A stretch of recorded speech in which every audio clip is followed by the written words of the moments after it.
My name is Wallace King. I am 69 years old, and I spent 30 years keeping fighter jets in the air for the United States Air Force. I know machines better than I know people. Machines do not lie to you. Machines do not look you in the eye and smile while they stab you in the back. If a machine fails, it is because a part broke or a mechanic got lazy. But people fail you on purpose. 3 days ago, my son Bradley stopped by my house in the suburbs of Detroit. He said he needed to check my brakes to make sure I was safe on the road. That night, I found a military-grade GPS tracker hardwired under the chassis of my 1969 Ford Mustang. Instead of confronting him, I carefully removed it, kept the signal alive with a backup battery, and mailed it to Canada on a logging truck. 12 hours later, I got a phone call that made my blood run cold. Before I tell you what was on that call and how I brought down a criminal ring from my living room, let me know where you are watching from in the comments below. Hit like and subscribe if you have ever had to outsmart your own flesh and blood to survive. It started on a Tuesday afternoon. That should have been my first warning. My son Bradley does not visit on Tuesdays. Bradley is a busy man, or at least he pretends to be. He works in logistics, moving freight across borders, and he likes to wear suits that cost more than my first car. He usually only comes around on holidays, or when he needs a co-signer for a loan, he promises he will pay back in a month. But there he was, standing in my driveway at 2 in the afternoon, sweating through his expensive Italian shirt. The Michigan humidity was high, but it wasn't hot enough to make a man sweat like that. He looked like he had run a marathon in a sauna. His eyes were darting around the neighborhood, scanning the street like he expected a SWAT team to jump out of the bushes. "Hey, Dad," he said, trying to force a smile that looked more like a grimace. "I was just in the area, and I got to thinking about your Mustang. You haven't had it serviced in a while, have you?" I was standing by the open garage door, holding a rag covered in grease. I looked at my car. My 1969 Ford Mustang Fastback. I restored that car bolt by bolt. I rebuilt the engine with my own hands. I knew the rhythm of its pistons better than I knew the sound of my own heartbeat. "The car is fine, Bradley," I said, wiping my hands. "It runs like a dream." He stepped closer, wiping his forehead with a silk handkerchief. "You can never be too careful, Dad, especially with these old drum brakes. They can fail without warning. Let me take it for a spin around the block, just to check the pedal feel. I want to make sure you are safe." I stared at him. Bradley had never shown an interest in my safety before. When I had my hip surgery 2 years ago, he sent a card 3 days late. Now suddenly, he was worried about my brakes. "I don't need you to drive it," I said, my voice flat. "If there is a problem, I will fix it. I am a mechanic, Bradley." He flinched. It was a small movement, a twitch in his jaw. "Please, Dad," he said, and his voice cracked. It sounded desperate. "Just let me drive it for 10 minutes. For my peace of mind. Megan has been worried about you too. We just want to know the car is solid." Megan, my daughter-in-law, a woman with eyes like ice and a calculator for a heart. If Megan was worried about me, it was only because she was afraid I would spend my savings before I died. But I saw the desperation in my son's eyes. He was shaking. His hands were trembling so bad he had to shove them into his pockets. "Fine," I said, stepping aside. "Take it around the block. But if you scratch it, you are written out of the will." It was a joke, but he didn't laugh. He grabbed the keys from the hook with a speed that made me uneasy. He got in the car and I watched him fumble with the ignition. He knew how to start this car. He had grown up watching me work on it. But today he was fumbling. He backed out of the driveway too fast. I watched the Mustang disappear down the street. I stood there in the driveway, and the silence of the afternoon felt heavy. My gut was twisting. The same feeling I used to get on the tarmac right before a turbine failed during a test run. The instinct that tells you something is wrong even if you cannot see it yet. He was gone for 20 minutes. A spin around the block should have taken 5. When he pulled back in, the engine was running a little hot. He parked it in the garage perfectly, too perfectly. He aligned it exactly with the tape marks on the floor, which he never usually bothered to do. He got out and handed me the keys. His face was pale, but he wasn't sweating as much. He looked relieved. "Brakes feel a little spongy, Dad," he said, avoiding my eyes. "You should probably keep it parked for a few days. Don't drive it anywhere far, okay? In fact, don't drive it at all until next week. I will come back and take it to a specialist shop I know." A specialist shop? I almost laughed. I was the specialist. "Okay, son," I said, keeping my face neutral. "I will keep it parked. Thanks for checking." He didn't stay for coffee. He didn't ask how I was. He practically ran to his luxury SUV and sped away, leaving tire marks on my asphalt. I watched him go. Then I closed the garage door. I locked it. I turned on the overhead fluorescent lights. The garage was my sanctuary. It smelled of oil and old metal and discipline. I walked around the Mustang. It looked innocent enough, a beautiful machine in cherry red. But I knew my son, and I knew fear. Bradley was terrified of something, and he had transferred that terror onto my car. I didn't go inside to watch TV. I didn't make dinner. I put on my coveralls. I grabbed my creeper and slid under the front bumper. I started with the brakes, since that was his excuse. The lines were perfect. The pads had plenty of life, no leaks. I moved to the transmission. Clean. I checked the exhaust manifold. Nothing.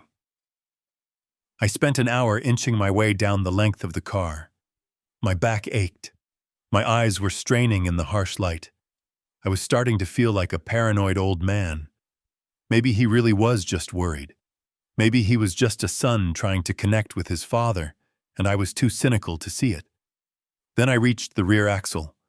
Near the fuel tank, there was a cluster of wires that didn't look right. I had rewired this entire car myself 5 years ago. I used black zip ties and heat shrink tubing. I was meticulous. But here, tucked high up against the frame rail, where no casual observer would ever see it, there was a new bundle. It was wrapped in fresh electrical tape. The tape was clean, no road dust on it. It had been put there today. I reached up and felt it. It was a small, hard, rectangular box about the size of a deck of cards. It wasn't magnetic. It was hardwired. Someone had spliced it directly into the tail light power supply, so it would never run out of battery.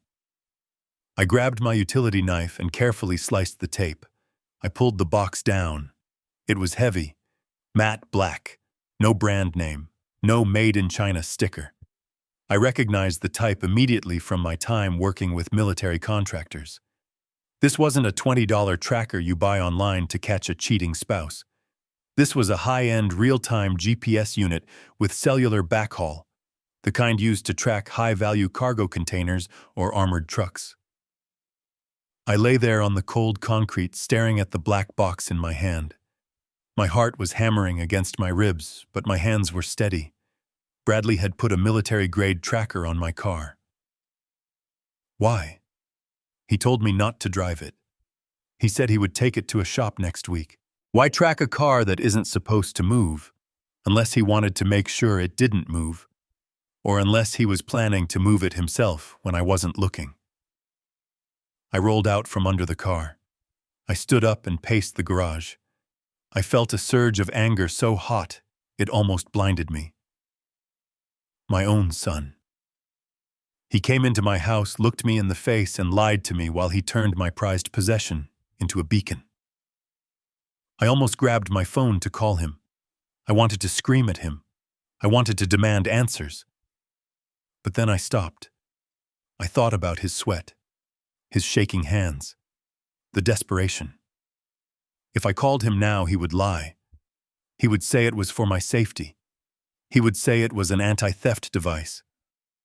He would come over here and remove it, and whatever game he was playing would go deeper underground, where I couldn't see it. No. Wallace King does not ask questions. Wallace King fixes problems. If someone is tracking me, I want to know who, and I want to know where they think I am going. I looked at the tracker. It was active. A tiny red LED was blinking every 10 seconds inside the casing. It was transmitting my location right now. I needed to move it. But if I just unplugged it, the signal would die.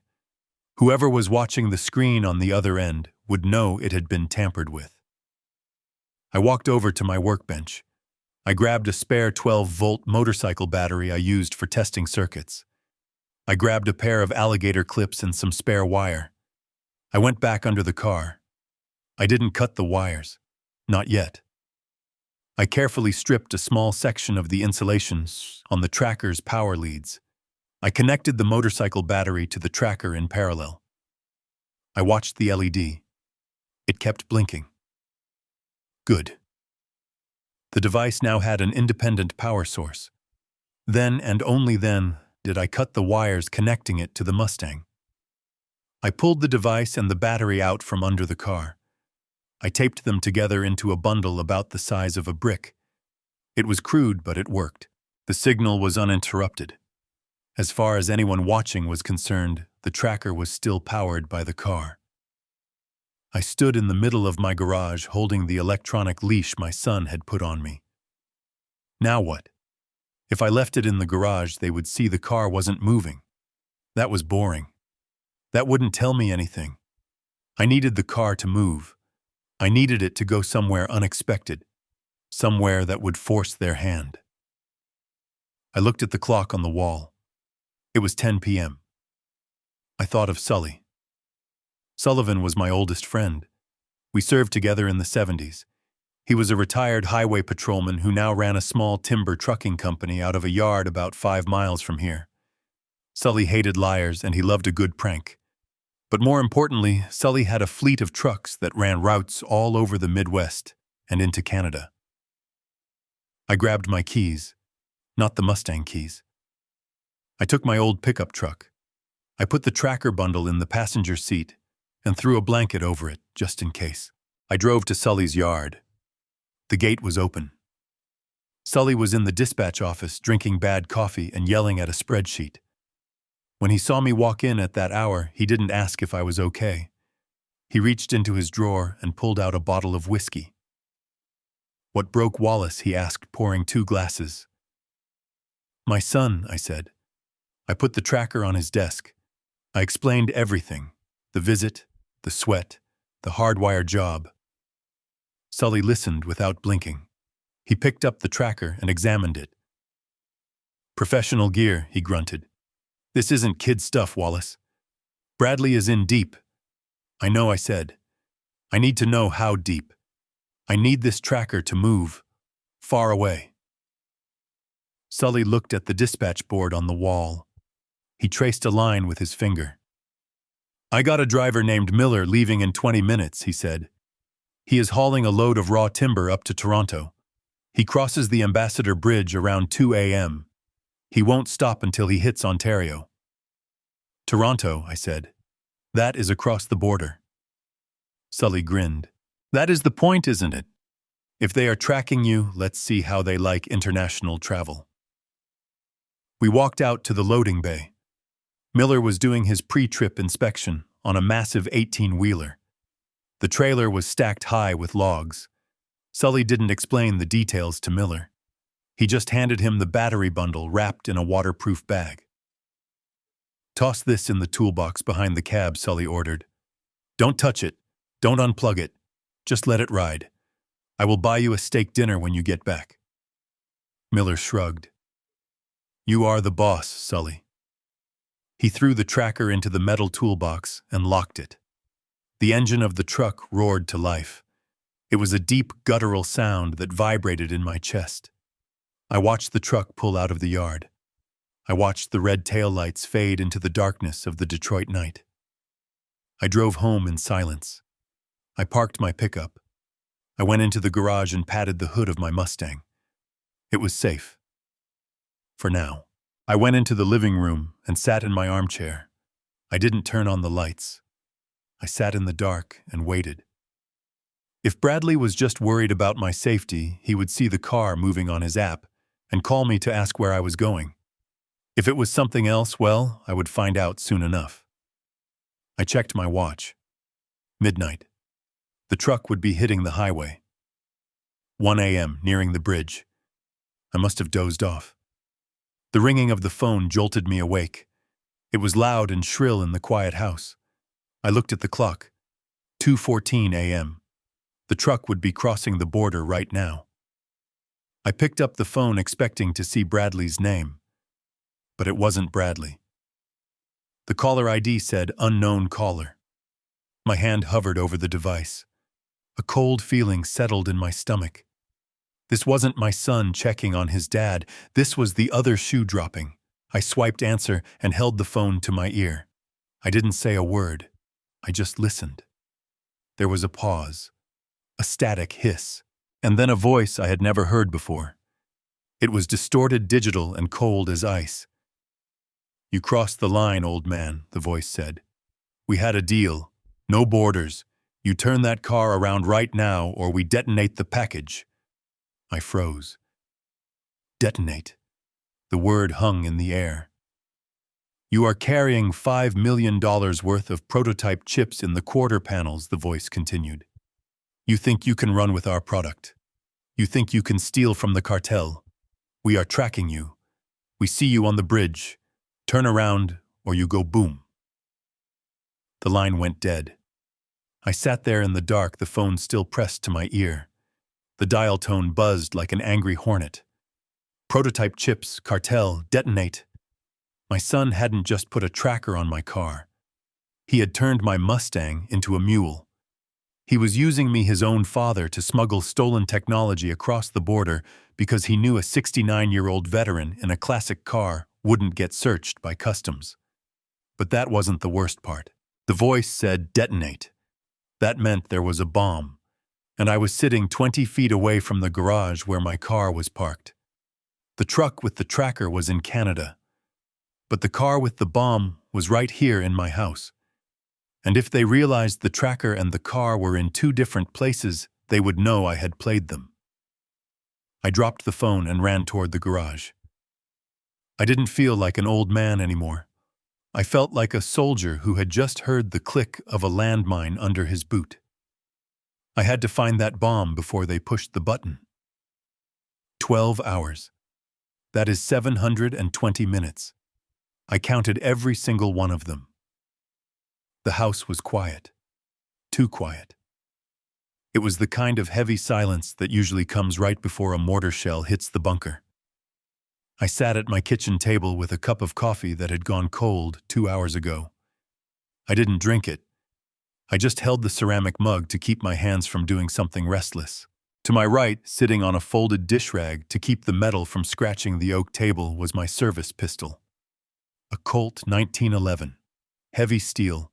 7 rounds in the magazine, 1 in the chamber. The safety was off. I hadn't held this gun with intent since 1991. It felt heavier than I remembered. Or maybe I was just older. Outside, the suburban street was dead. No cars, no dogs barking. Just the hum of the refrigerator and the ticking of the grandfather clock in the hall. Tick-tock, tick-tock. Counting down to something I couldn't see yet. I checked the tracking app on my phone for the 100th time. The little blue dot was moving steady north. Miller was making good time. According to the map, he was almost at the Ambassador Bridge. He was crossing international lines, and he was taking my son's secrets with him. I wondered what Bradley was doing right now. Was he sleeping? Was he staring at his own phone, watching that same blue dot sweating through another silk shirt? Part of me, the part that was still just a father, wanted him to call and scream at me. If he screamed, it meant he was just a screw-up who made a mistake. But the silence terrified me. The silence meant this was professional. The silence meant he wasn't calling because he was answering to someone else. Someone who didn't allow personal calls. I stood up and walked to the window. I kept the lights off so I wouldn't be a silhouette to anyone watching from the street. I peered through the blinds. A sedan drove by slowly. My hand went to the grip of the pistol. I watched the taillights fade. Just a neighbor coming home from a late shift. I let out a breath I didn't know I was holding. I went back to the table. I disassembled the gun and reassembled it. Field strip, slide stop, barrel bushing, recoil spring. My fingers remembered the dance even if my heart was pounding. Click, snap, slide. It was ready. I was ready. I wasn't a fool. I knew sending that tracker to Canada was an act of war. I had poked the bear. Now I was just waiting to see how big the bear was and how sharp its teeth were. I looked at the clock. 2:14 a.m. The witching hour. Miller would be crossing the bridge right now. The blue dot on my screen seemed to pulse brighter as it crossed the invisible line between countries. Then the phone rang. It wasn't a normal ring. In that silence, it sounded like a gunshot. The screen lit up the dark kitchen. It wasn't my son. The caller ID simply read, unknown. I stared at it for a second, letting the dread settle in my gut. This was it. The waiting was over. I picked up the phone and pressed it to my ear. I didn't say hello, I just listened. The voice on the other end was not human. It was a digital ghost, synthesized and cold stripped of any accent or emotion. It sounded like a computer reading a death sentence. Mr. King, you are en route. I did not say a word. I held the phone so tight the plastic casing creaked. My knuckles turned white. I kept my breathing shallow and silent. I knew that if I spoke, if I even cleared my throat, they might hear the silence of my kitchen instead of the roar of the highway. They might hear the grandfather clock ticking instead of the wind rushing past a windshield. They thought I was in a truck cab crossing into Ontario. I needed them to keep believing that. The voice continued calm and rhythmic. We had an agreement with your associate. The transport was to remain domestic until further notice. You have crossed the international boundary line. You have violated the geofence. This is a breach of contract. My associate. Bradley. My son was not just a screw-up. He was an associate. He was a partner in whatever hell this was. The word tasted like bile in my throat. Turn around, Mr. King, the voice said. Do not stop at customs. Do not speak to the agents. Turn the vehicle around and return to U.S. soil immediately. You have 10 minutes to correct your course. I looked at the wall separating my kitchen from the garage. It was just drywall and insulation. A few wooden studs. It wouldn't stop a bullet, and it certainly wouldn't stop what they were threatening. If you do not comply, the voice said without changing pitch, we will activate the containment protocol. We will detonate the package. The room seemed to tilt. The floor felt like it was dropping out from under me. Detonate. My mind raced back to the garage, to the hour I spent inspecting the undercarriage. I had found the tracker. I had been so proud of myself for finding the tracker. I thought I was clever. I thought I was the old fox outsmarting the hounds. But I had missed the teeth. I realized then that the tracker was not the only modification Bradley had made. It was just the leash. The collar was something else entirely. The cargo is worth more than your life, the voice stated. We cannot allow it to be seized by Canadian authorities. If the vehicle stops for inspection, we blow it. If you try to remove the cargo, we blow it. If you do not turn around in 9 minutes, we blow it. Cargo. They weren't talking about the car. They didn't care about a '69 Ford Mustang. They cared about what was inside it. I had looked everywhere. I had checked the trunk, the engine bay, the wheel wells. Where could they hide something worth killing for? Then it hit me. The quarter panels. 3 years ago, I had to cut into the rear quarter panels to fix some deep rust. I had welded new steel in place, but I left a hollow cavity behind the rear seat interior trim for sound-deadening foam. It was a space maybe 6 inches deep and 2 feet wide.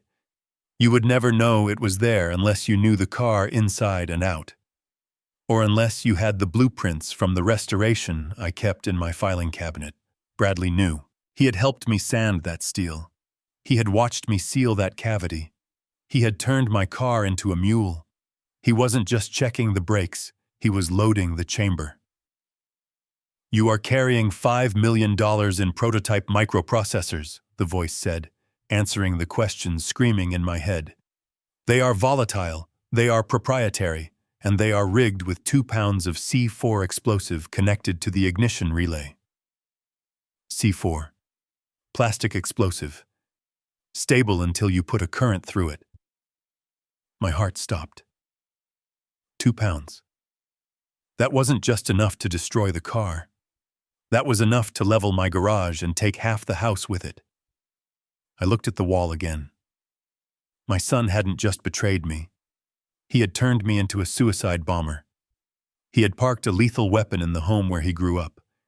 He had kissed my cheek and walked away, leaving me sleeping on top of a volcano. "Do not think you can disarm it," the voice warned. "The device has a tamper switch. It has a tilt sensor. And we have the remote trigger. We are watching your signal, Mr. King. We see you moving north. We see you ignoring our warning." I looked at the app on my phone. The blue dot was deep into Windsor now. Miller was driving fast, probably thinking about his steak dinner. He had no idea he was carrying the trigger for a bomb that was sitting 20 miles away in my garage. This was the double bind. The trap within the trap. If I called Miller and told him to stop, the tracker would stop. They would see the vehicle stop. They would think I was at customs or being arrested.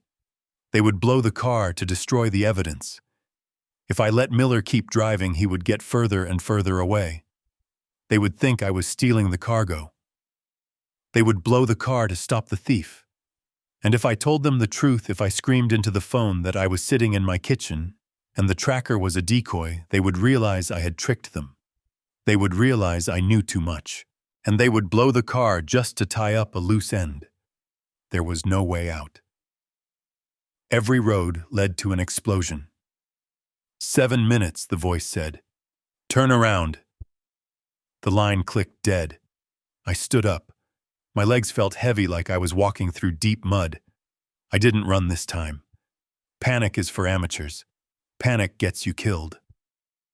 I walked to the garage door. I unlocked it.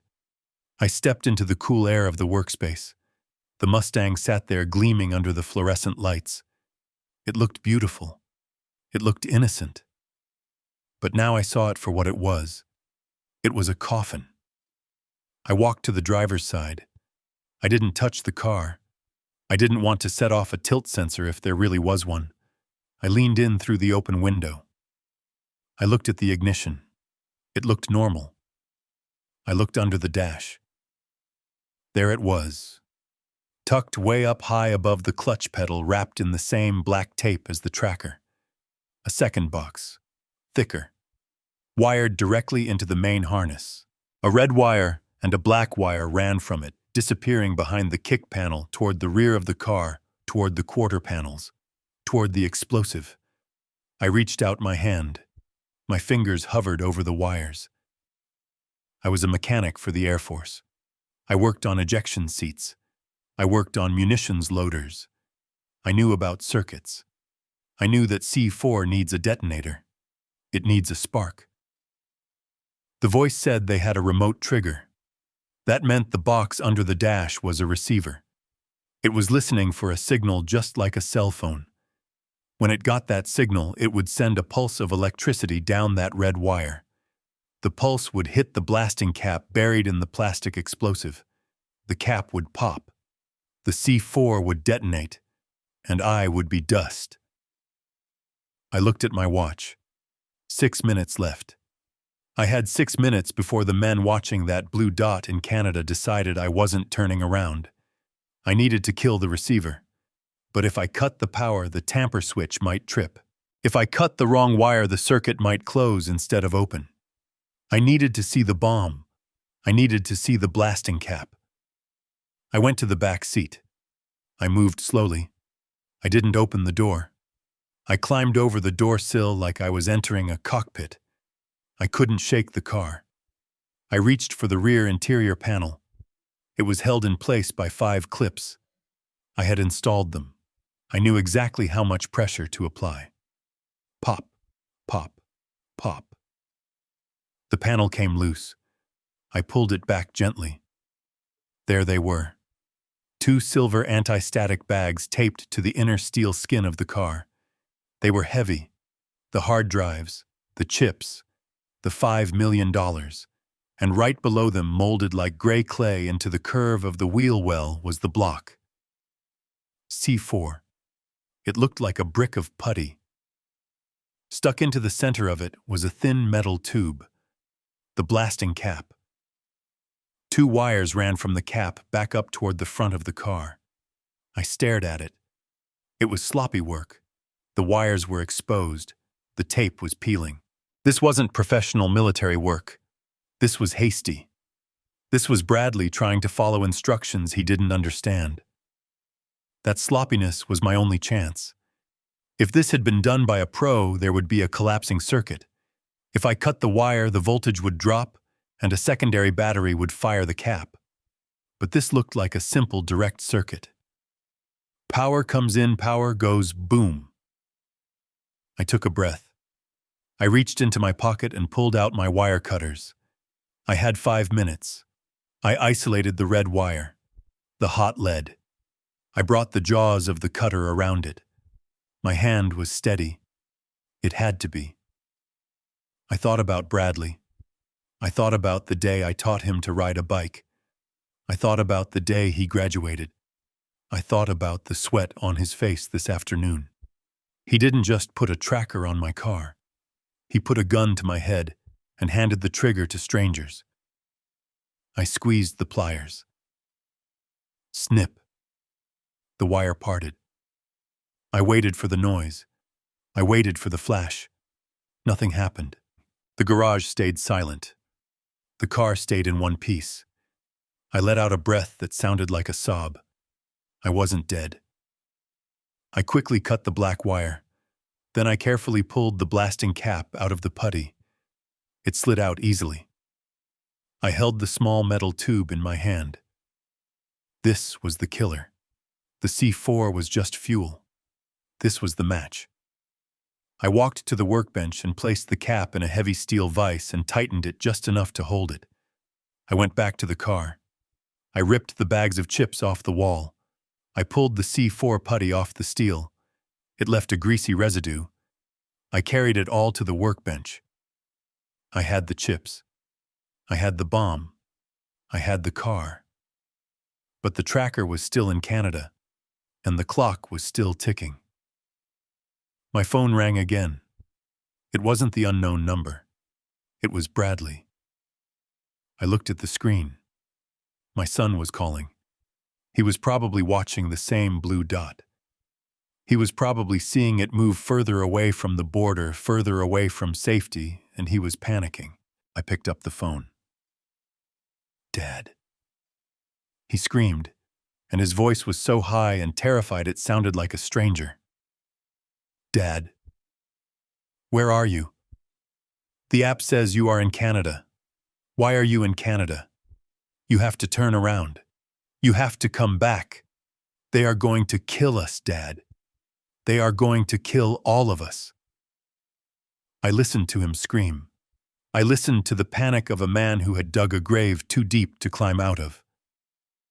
I didn't tell him I was safe. I didn't tell him I had found the bomb. I am not in Canada, Bradley, I said calmly. I am in the garage. There was a silence on the line. A confused, terrified silence. What he whispered. But the tracker. The signal. The tracker is in Canada, I said. But the car is here. And I just found your little science project in the back seat. Dad, wait, listen to me, do not touch it. I already touched it, Bradley. It is sitting on my workbench. Oh God, oh God. Dad, listen, you have to put it back. You don't understand. No, son, I said. You don't understand. You came into my house.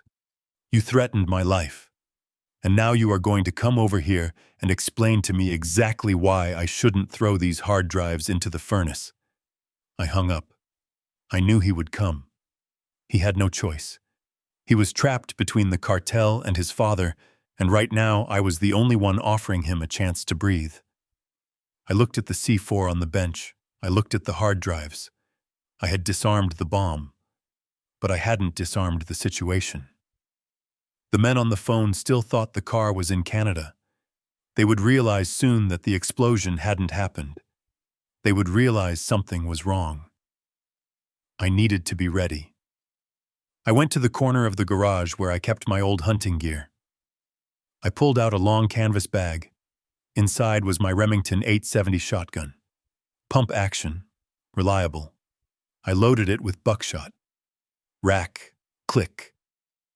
I turned off the garage lights. I went back into the kitchen and sat in the dark facing the driveway. The trap was set. Now I just had to wait for the rats to show up. I ran into the garage and the air felt different. It was no longer the smell of oil and old leather. It smelled like imminent death. I looked at the clock on the wall. I had 9 minutes. 9 minutes before the voice on the phone decided I wasn't turning around. 9 minutes before they sent a signal that would turn my house into a crater. I didn't approach the Mustang with the reverence I usually did. I didn't worry about scratching the paint or dirtying the upholstery. I grabbed my toolbox and dumped it onto the concrete floor. The crash of steel wrenches hitting the ground echoed like a frantic drumbeat. I needed speed. I needed violence.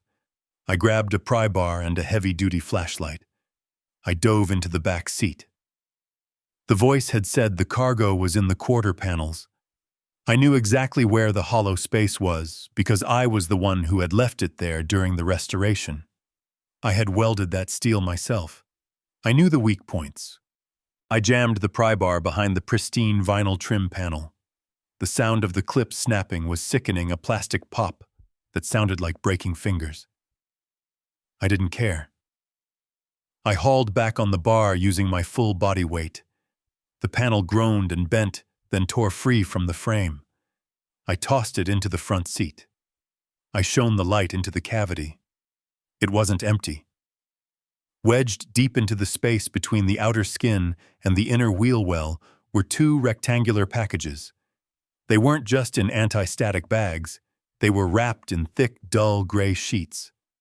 Lead. I reached in and tried to pull one out. It was heavy, dense. They had wrapped the hard drives in lead sheeting. It was a crude but effective way to block X-rays at a border crossing and to shield the magnetic data from scanning interference. My son had turned my car into a lead-lined coffin. I dragged the packages out and threw them onto the floor of the garage. The lead was soft and dented from the impact. I could see the edges of the server drives poking through. This was the cargo. This was the $5 million. But finding the cargo was the easy part. Now I had to find the executioner. I traced the wires. From the cavity where the drives had been, a pair of black wires ran along the floor pan tucked under the carpet. They didn't stop in the back. They ran forward. I followed them. I ripped up the door sill plates.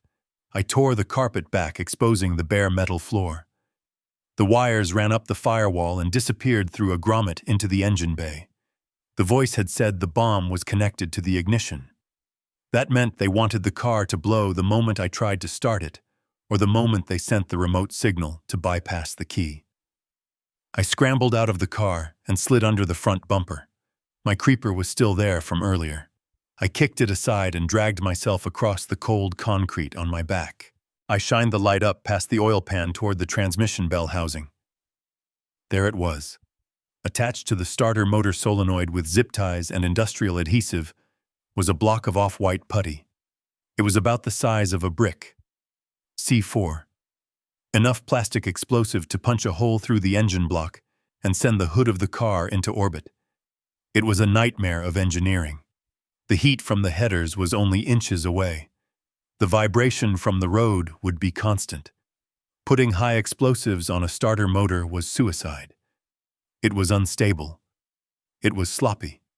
It was the work of someone who didn't care if the driver survived the trip or not. I saw the detonator shoved into the putty. 2 wires connected it to the starter's main power terminal, and a third wire, the control line, ran back through the firewall to the receiver I had seen inside. I looked at my watch. 4 minutes left. My hands were covered in grease and sweat. I was 69 years old, lying on my back under a bomb with a pair of wire cutters in my hand. My breath was coming in short, sharp gasps. I had to think like a mechanic, not a father. The circuit was live. The receiver inside the car was powered by the battery. It was waiting for the cell signal. If that signal came, the receiver would close the switch, sending 12 volts from the battery directly to the blasting cap in the C4. But there was a second trigger.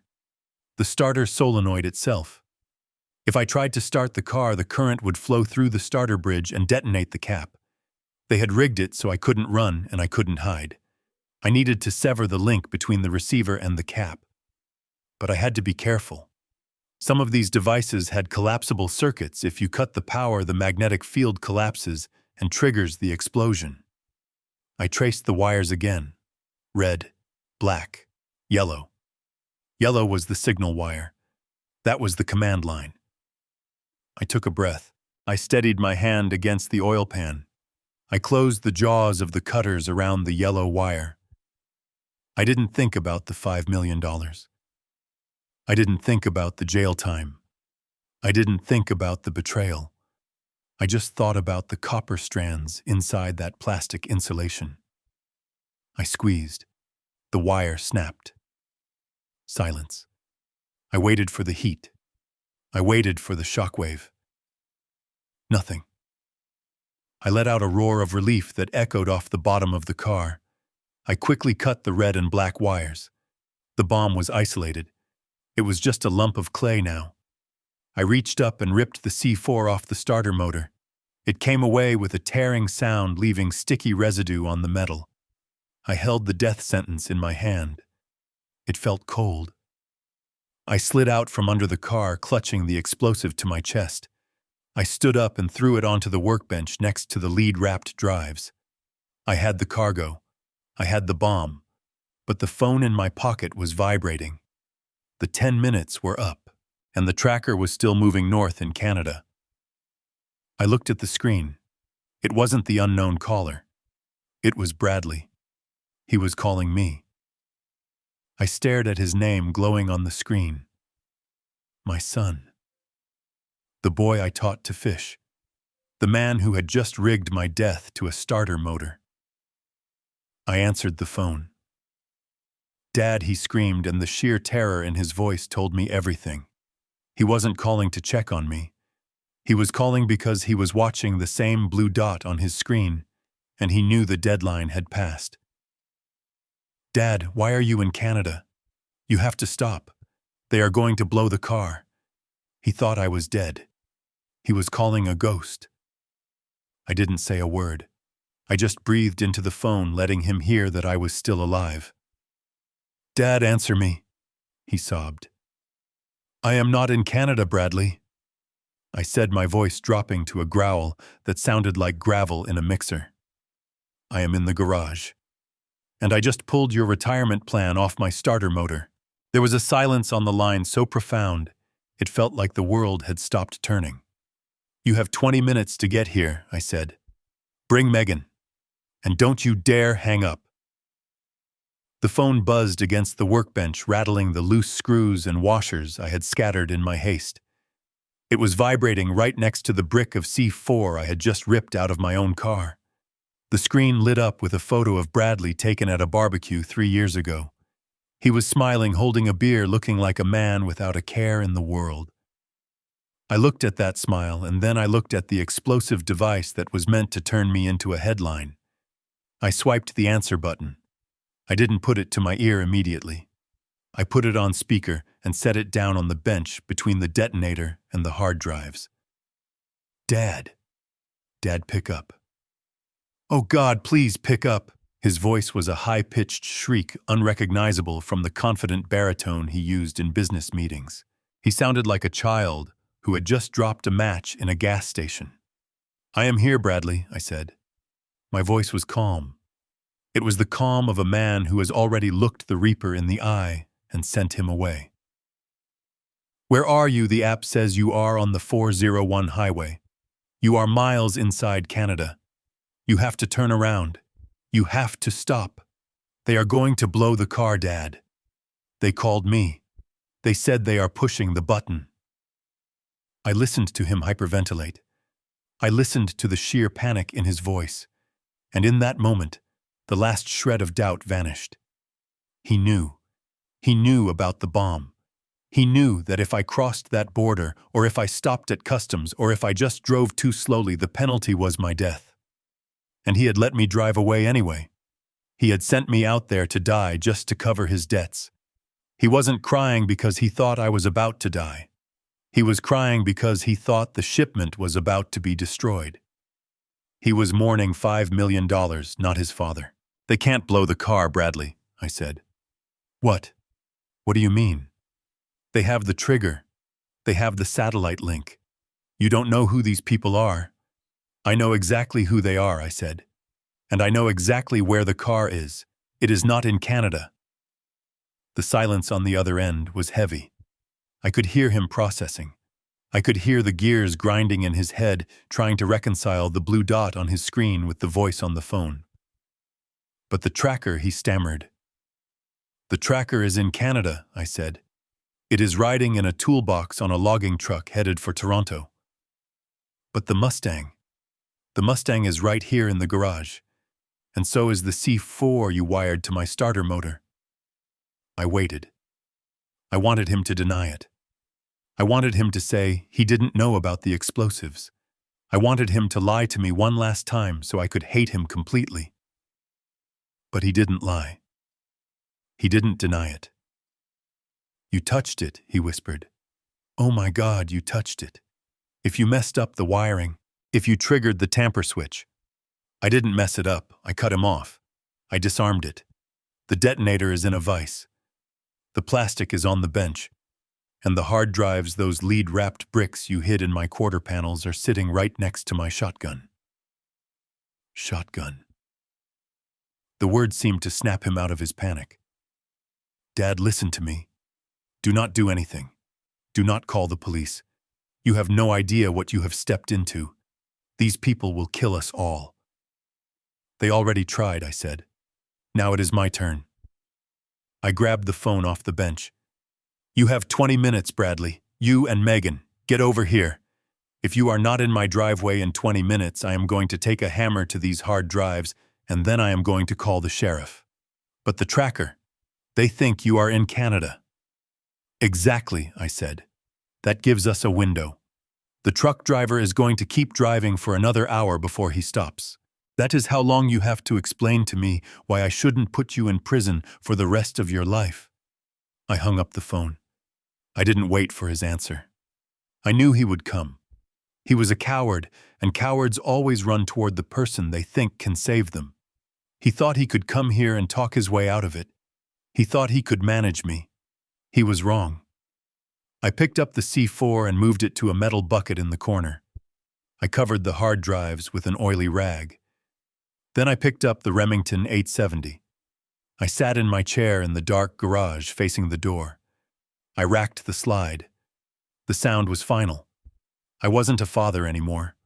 I was a judge, and court was about to be in session. I sat in the dark garage with the shotgun across my lap, but the silence wasn't bringing me peace. My hands were still coated in the tacky residue from the C4 tape. I wiped them on my jeans, but the feeling wouldn't leave. It was the feeling of handling death. It was a sensation I hadn't felt since I was 22 years old, stationed at an airbase in Thailand, loading ordnance onto F-4 Phantoms. Back then, we called it the pucker factor. The moment when you realize that one slipped wrench or one static spark turns you into pink mist. I looked at the receiver unit still dangling under the dash of the Mustang. The little red LED was pulsing. Blink, blink, blink. It was mocking me. I had cut the wires to the blasting cap. I had removed the explosive. I was safe from the immediate blast. But as the adrenaline began to fade, the cold logic of my training started to creep back in. I had spent 3 decades working on military avionics systems. I knew how these things were designed. You don't build a remote detonation system without feedback loops. You don't build a weapon that doesn't tell you its status. That blinking light meant the receiver was still active. It was still talking to a satellite or a cell tower somewhere.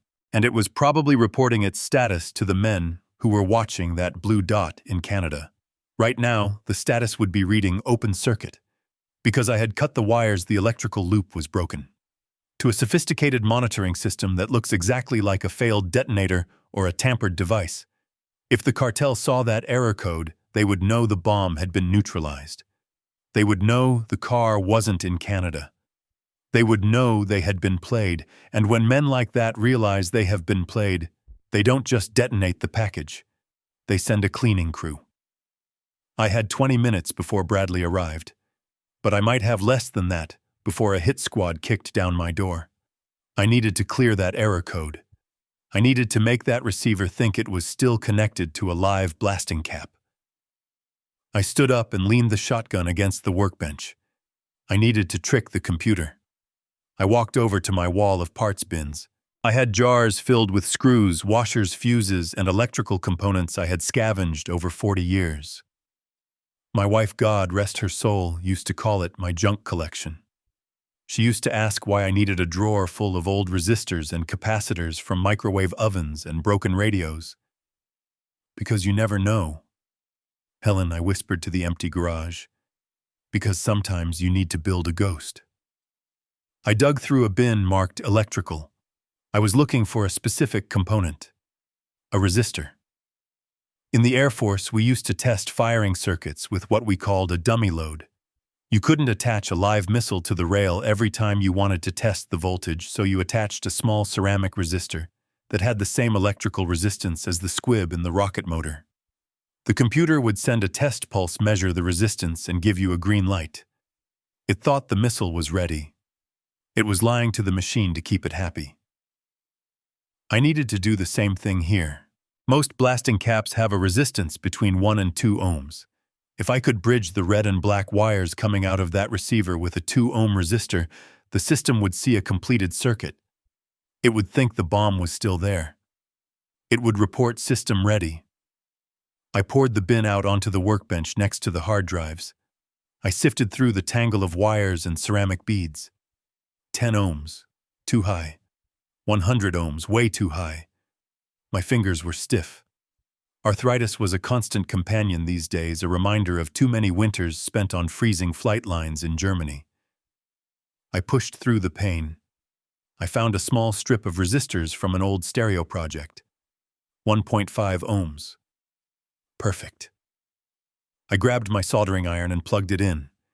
I didn't have time to wait for it to heat up properly, but I had to try. While it warmed, I grabbed a roll of electrical tape and my wire strippers. I crawled back into the driver's side footwell. It was a tight squeeze. My back protested as I twisted under the steering column.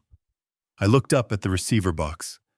The wires I had cut were dangling loose copper strands exposed to the air. If I touched them together directly, I would create a short circuit. 0 resistance. The system would read that as a fault too. It had to be precise. It had to be perfect. I stripped the ends of the red and black wires. I twisted the legs of the small resistor around the copper strands, bridging the gap. I wasn't building something to last. I was building something to last an hour. The soldering iron was barely hot enough to melt the tin, but I managed to tack the connections. The smell of burning rosin flux filled the small cabin.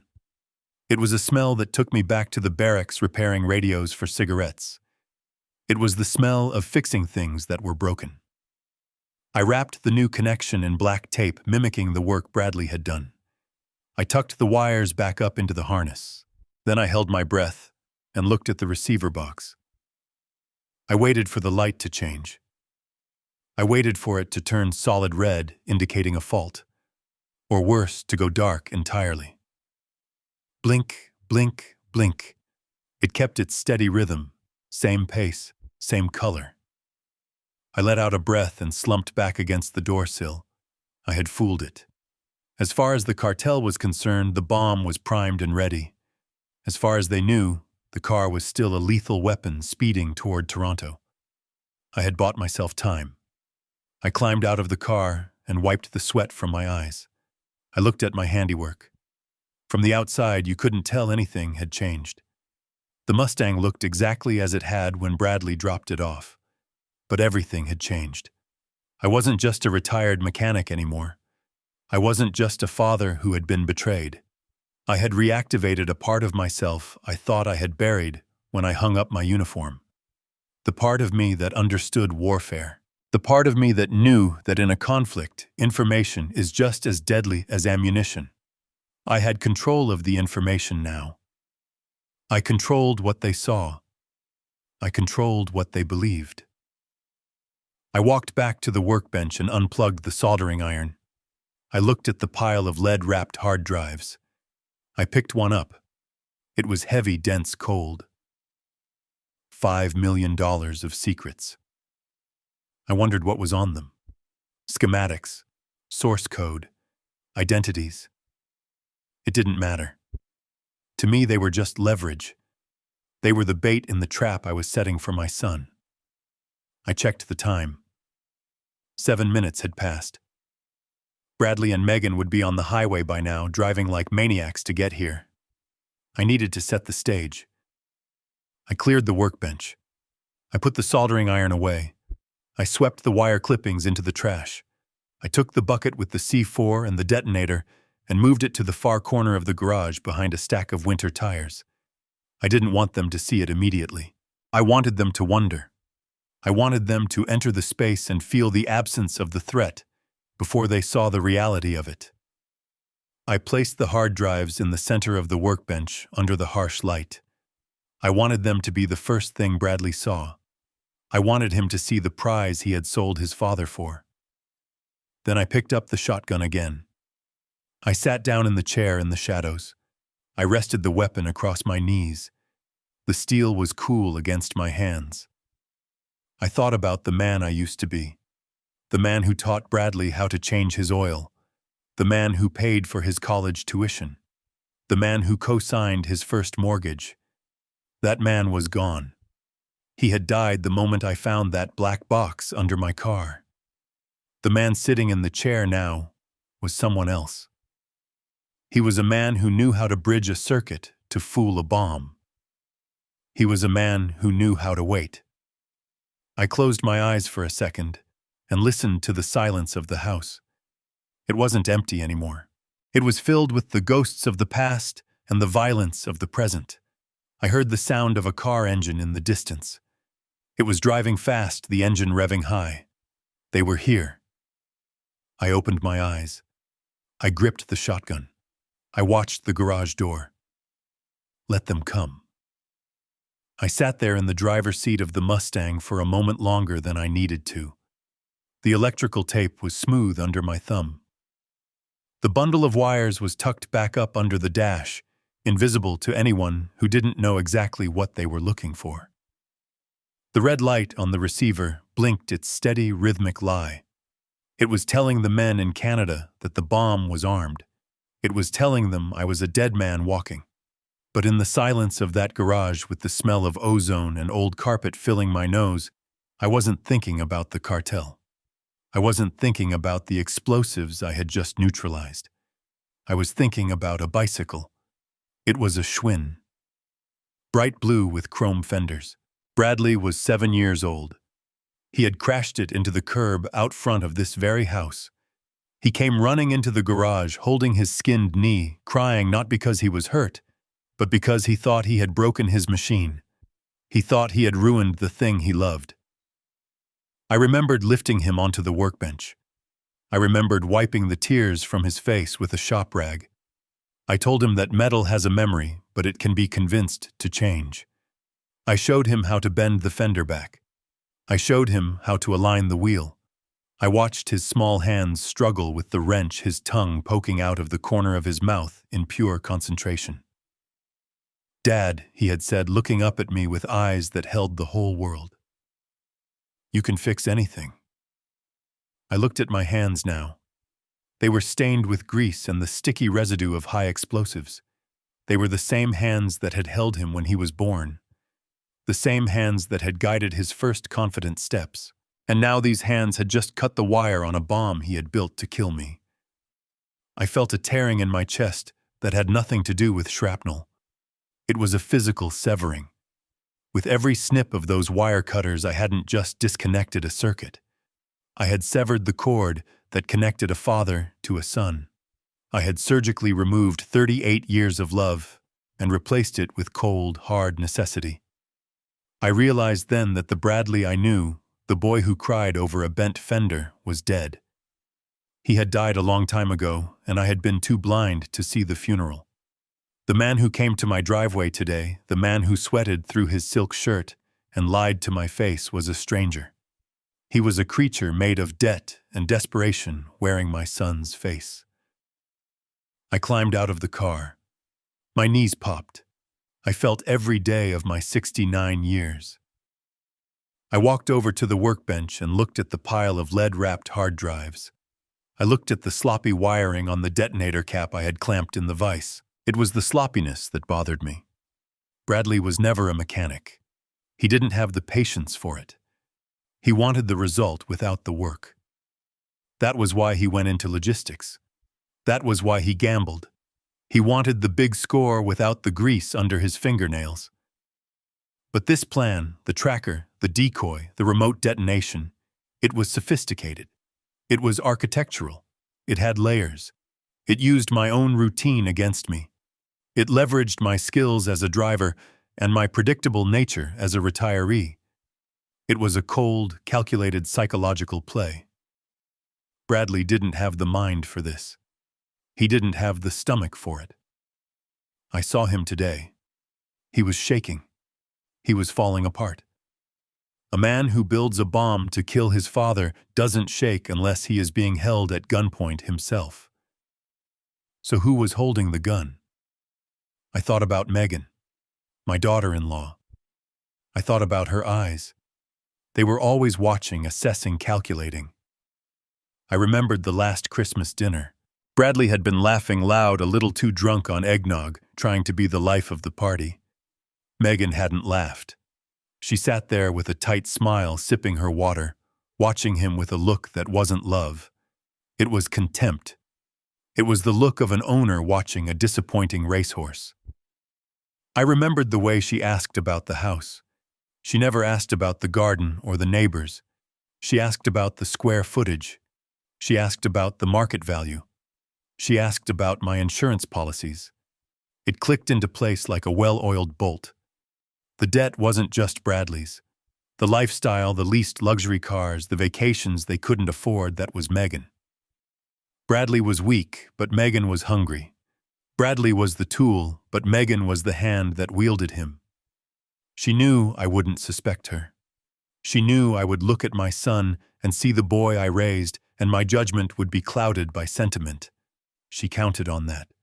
She counted on my love being my blind spot. She was the one who pushed for this. I was sure of it. She was the one who told him to use the car. She probably researched the tracker. She probably found the contact for the explosives. And she was the one who sent him here today to kiss me on the cheek and sentence me to death. I felt a new kind of anger rising up. It wasn't the hot flash of rage I felt when I found the tracker. It was colder.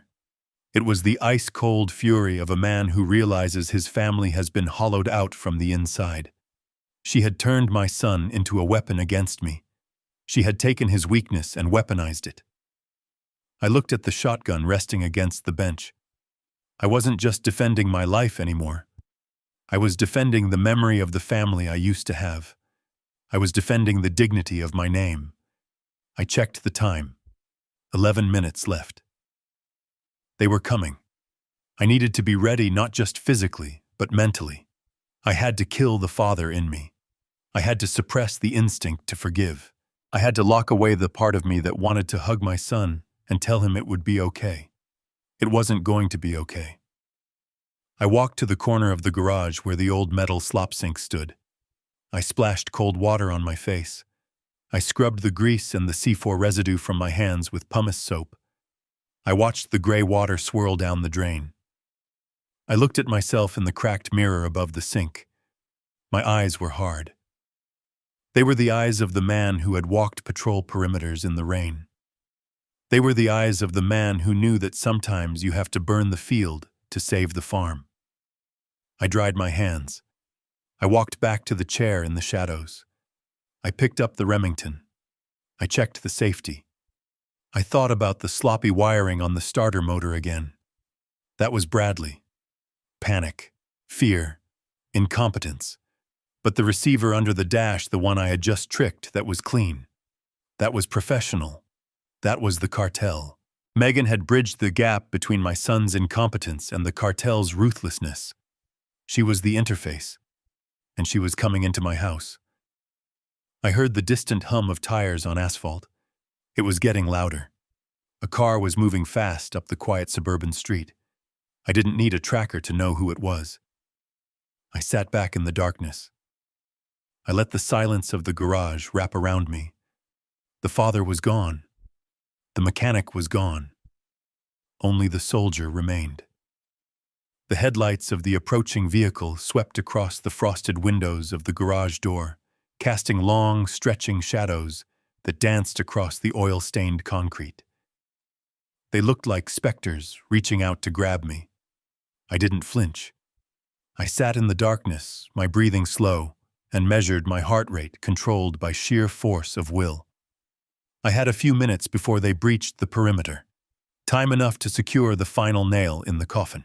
I stood up and walked to the far corner of the garage where I kept a small, dusty server rack. It was an old setup, a relic from when I used to host game servers for Bradley and his college roommates. Now it ran my home automation and security system. Bradley knew about the cameras. He had grown up with them. I was a man who believed in surveillance long before Ring doorbells were a thing. When he came over on Tuesday, I saw him glance at the camera mounted above the workbench. I saw him go to the keypad by the door. I saw him punch in the code I hadn't changed in 10 years. He thought he was clever. He thought he had looped the feed or deleted the files. He probably thought he had scrubbed the digital footprint of his crime clean, leaving nothing but a gap in the timeline that could be explained away as a glitch. But Bradley was a logistics man. He moved boxes. I was a systems engineer. I built the boxes. I woke the monitor. The screen glowed with a harsh blue light, illuminating the lines of worry etched into my face. I pulled up the system logs. Sure enough, there was a manual deletion event logged at 2:45 p.m. on Tuesday. The primary partition had been wiped. I typed in a command string. My fingers flew across the keyboard. I didn't store my footage on the local drive alone. I had a redundant array, a mirrored backup running on a hidden partition that mirrored every byte of data in real time. It was a failsafe I built after a power surge corrupted a month of data back in '98. I accessed the shadow drive. The file was there, intact, uncorrupted. I opened it. The video played in grainy high definition. I watched myself walk into the house to get a glass of water. I watched my son standing alone in my garage. I watched him vomit into the trash can. He leaned over, heaving, his body shaking. He looked terrified. For a second, I felt a flicker of pity. He didn't want to do this. He was sick with guilt. But then I watched him wipe his mouth. I watched him reach into his bag. I watched him pull out the brick of C4. He didn't hesitate then. He didn't stop. He crawled under the car. I watched his legs sticking out. I watched him work for 10 minutes. I watched him crawl back out, covered in dust. And then I saw the part that turned my pity into ash. The side door of the garage opened. I hadn't heard it on Tuesday because I was in the kitchen running the disposal. Megan walked in. She wasn't sweating. She wasn't crying. She looked annoyed. She walked over to the car and kicked Bradley's foot. She pointed under the chassis. She was giving orders. She was the site supervisor. I watched my son nod. I watched him go back under to tighten a zip tie. I watched Megan check her watch and check her phone, looking bored, while her husband rigged an explosive to his father's car. That was the smoking gun. That was the proof that this wasn't just a desperate man making a mistake. This was a conspiracy. This was a family business. I exported the video file. I set it to loop. I cast the signal to the large 60-inch monitor mounted on the wall above the workbench, the one I usually use to look at wiring schematics. I turned the monitor off, but left it on standby. One button on my remote would bring it to life. I wanted that video to be the backdrop of our conversation. I wanted them to see themselves. I walked back to my chair. I checked the shotgun one last time. The safety was off. The chamber was loaded. I wasn't Wallace King, the father, anymore. That man had been dismantled piece by piece over the last 4 hours. The man who remained was Sergeant King. I was guarding a perimeter. I was holding a position.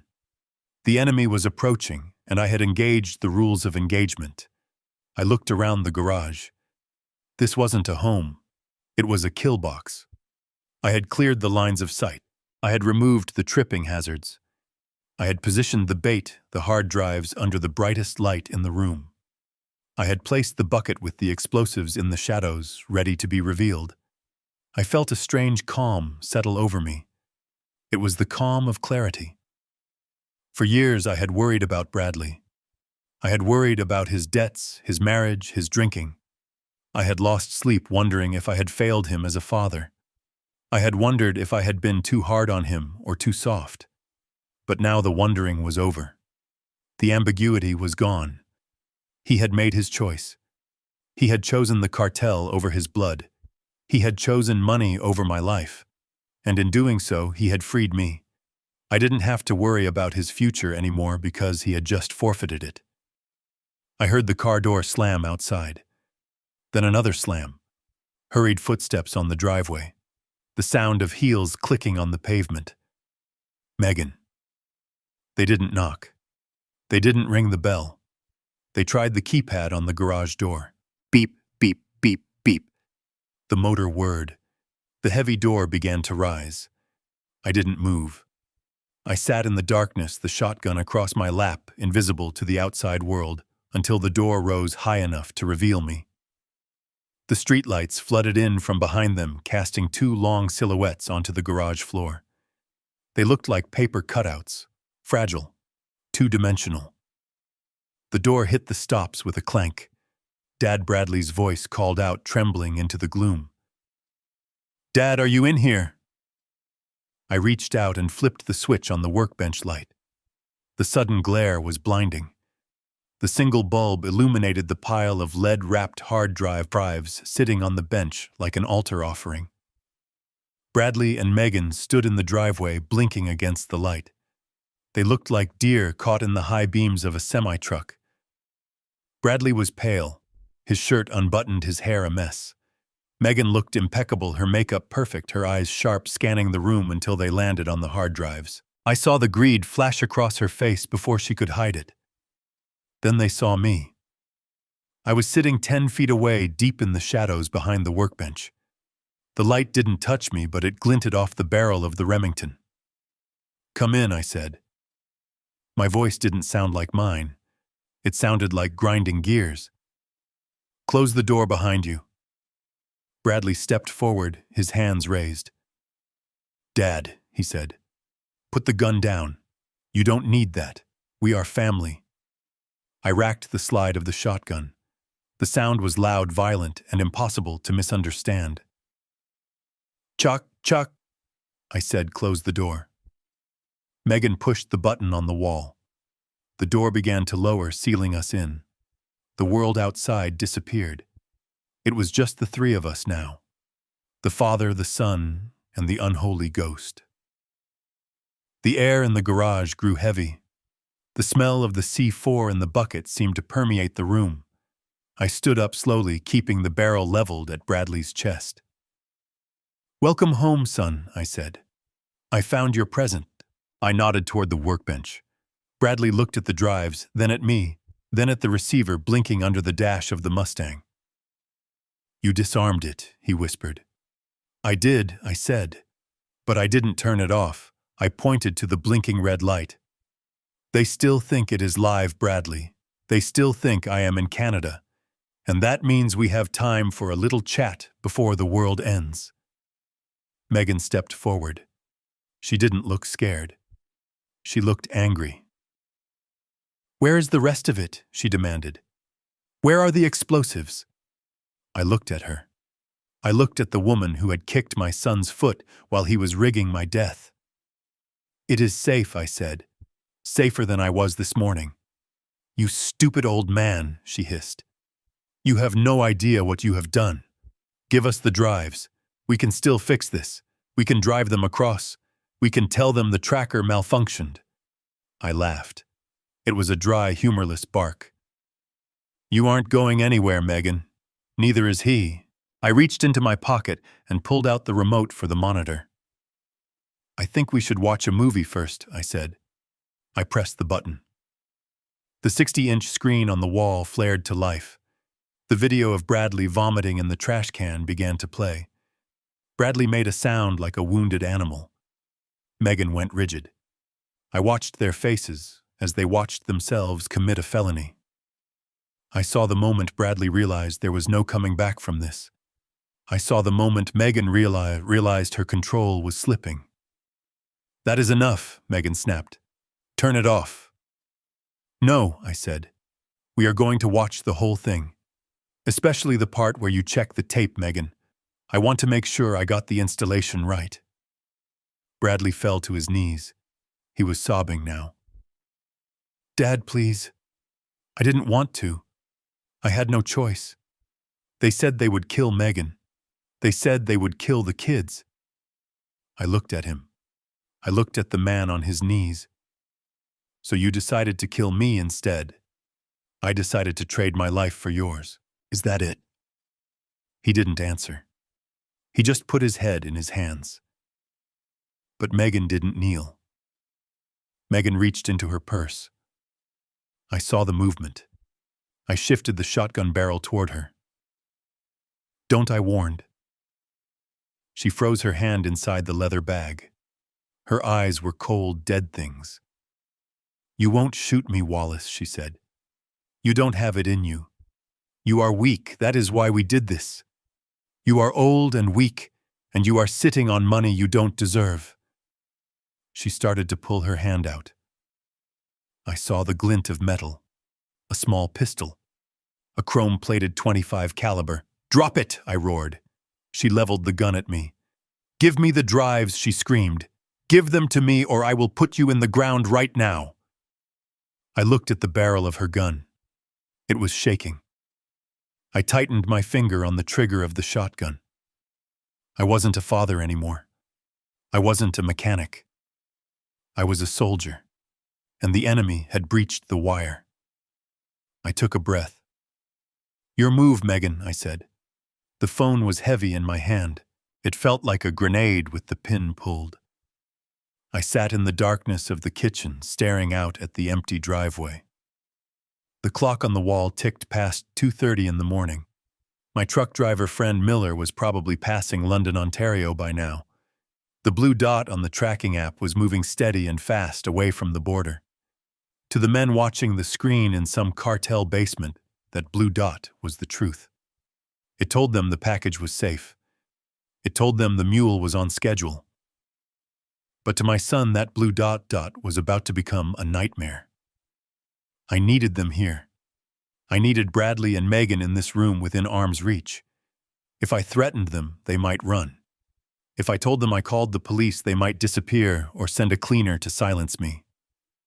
I needed to play the card they expected. I needed to be the confused, helpless old man who couldn't work his smartphone. I cleared my throat. I took a sip of water. I let the soldier recede for a moment and pulled the mask of the father back over my face. I dialed Bradley's number. He answered on the first ring. Dad. Dad, where are you? The signal is weird. Are you okay? He sounded breathless. He was panic-stricken. He was watching the GPS and he was terrified that I had stopped or that the police had pulled me over. Bradley, I said, pitching my voice up a little, making it sound shaky and confused. Something is wrong with this app you put on my phone. It is beeping at me. What do you mean, beeping? Just keep driving, Dad. You are doing great. Just keep heading toward the drop point. That was it. The confirmation. He wasn't checking on his father. He was managing a delivery. I am not driving, son, I said, letting a note of frustration creep in. That is the problem. I am still in the driveway. I tried to take the Mustang out like we talked about, but it is making a terrible noise. A clicking sound when I turn the key. And now this map says I am in Canada. How can I be in Canada if I am sitting in my own garage? The silence on the other end was absolute. It was the sound of a brain short-circuiting. What did you say? Bradley whispered. I said the car won't start. I lied. I think the battery is dead, but the map on the phone is moving. It says I am crossing the border. Did you hook this thing up right? I think it is broken. I am going to go out and try to jump-start the car again, maybe jiggle those wires under the dash. No. The scream was so loud, I had to pull the phone away from my ear. Do not touch the car, Dad. Do not try to start it. Do not touch the wires. Why not? I asked, playing the fool. I just want to get it fixed. I have my tools right here. Dad, listen to me very carefully, Bradley stammered. His voice was trembling so bad he could barely form words. The dissonance was tearing him apart. The tracker said I was in Canada. I said I was in the garage. If I was in the garage, the explosives were in the garage. And if I was messing with the wires, I was seconds away from vaporizing the neighborhood. Stay away from the car, he pleaded. Just go inside the house. Go into the living room and sit down. Megan and I are coming over. We are coming right now to fix it. Just don't touch anything. Okay, son, I said. But hurry up. I am worried about this electronics stuff. We are hurrying. We are leaving now.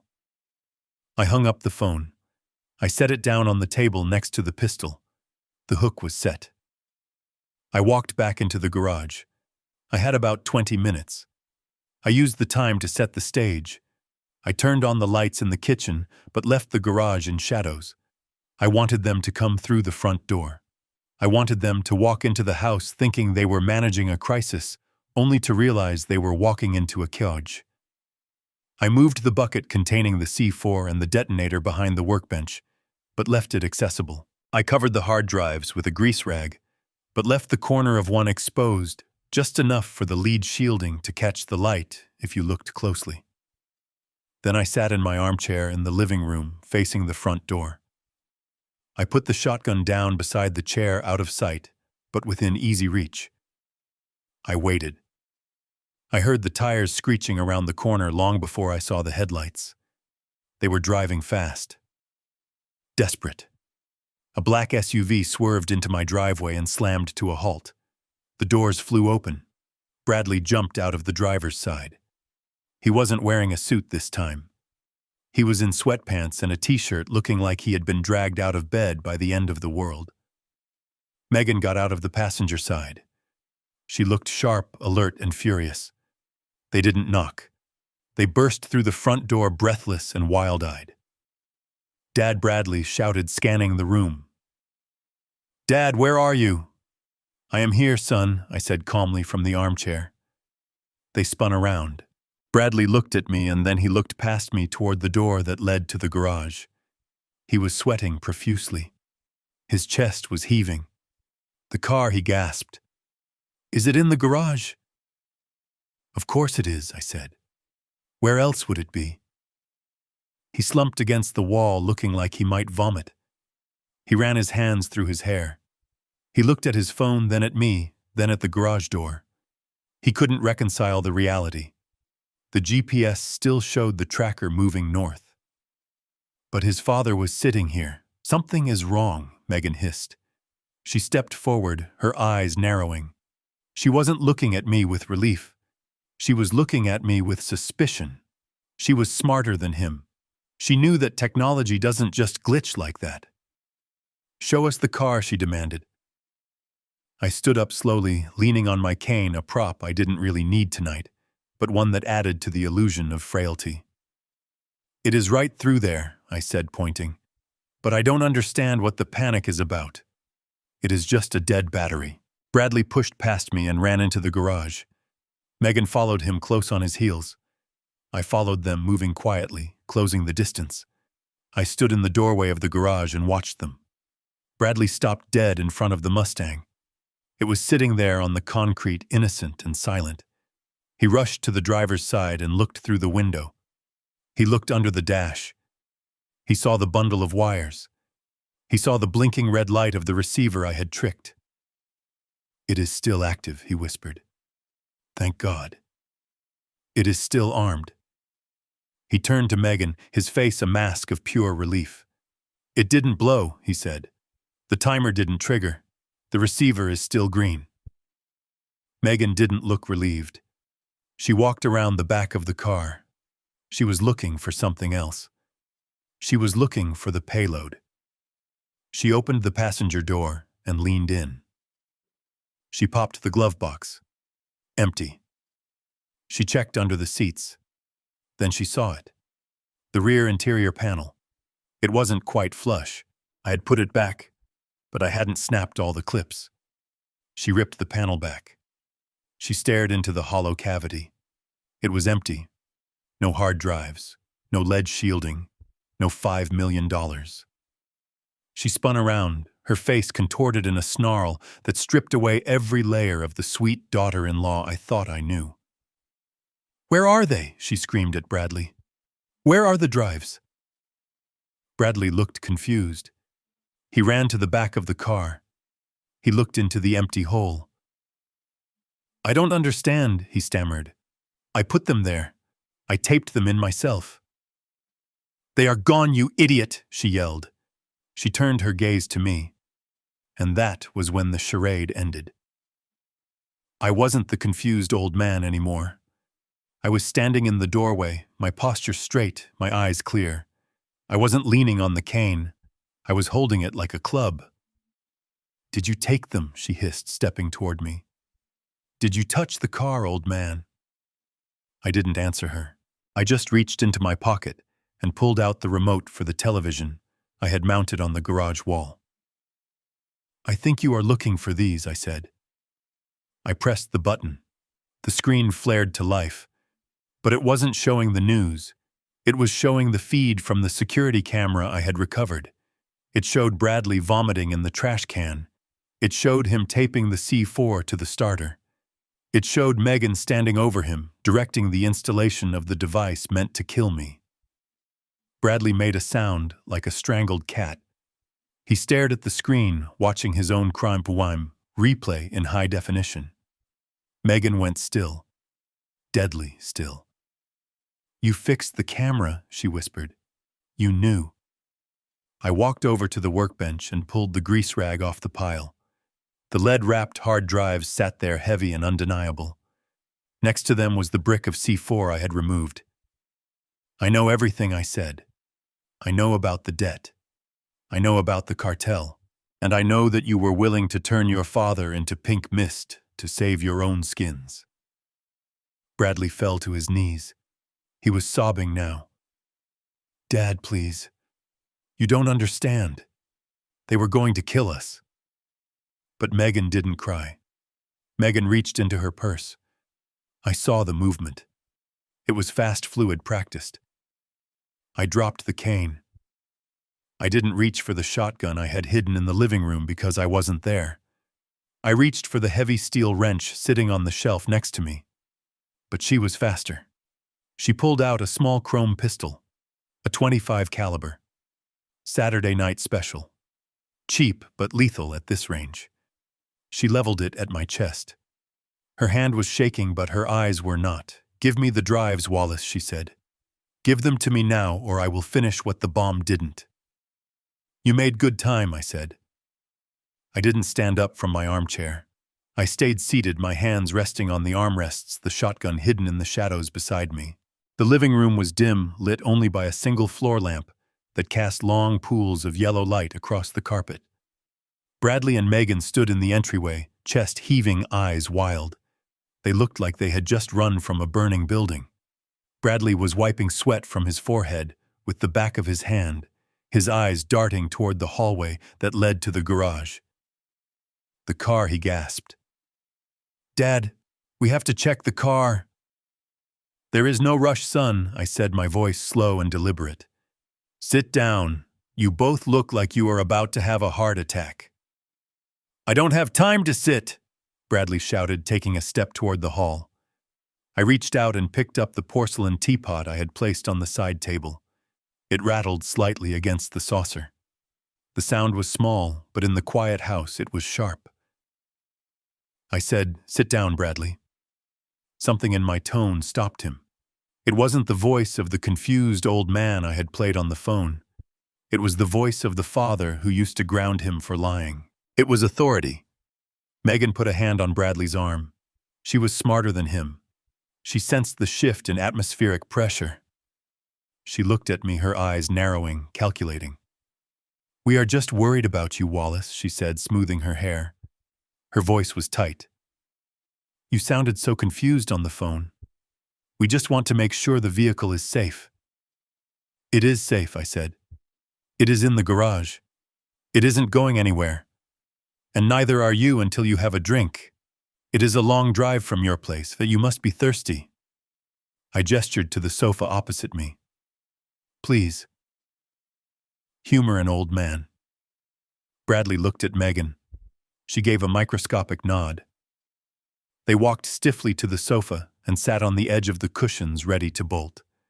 They looked like prisoners waiting for a verdict. I poured the tea. Earl Grey. The steam rose in the space between us. I took my time. I added sugar. I stirred it. Clink, clink, clink.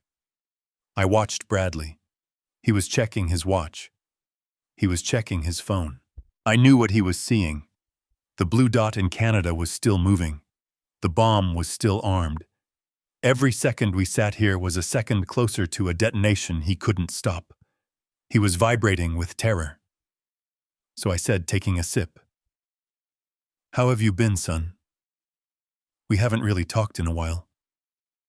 "Not really." "Dad, please," he whispered. "The car, the electronics. I need to see it." "The weather has been turning." I continued, ignoring him completely. "My joints are aching. That is usually a sign of a storm coming." "Do you remember when you were a kid, Bradley? You used to be terrified of thunder. You would hide under the bed until the storm passed." I looked at him over the rim of my cup. "You never were good at handling pressure. Were you?" Bradley made a choking sound. His face was gray. Megan leaned forward. Her eyes were cold, locked onto mine. She wasn't drinking her tea. "What are you doing, Wallace?" she asked softly.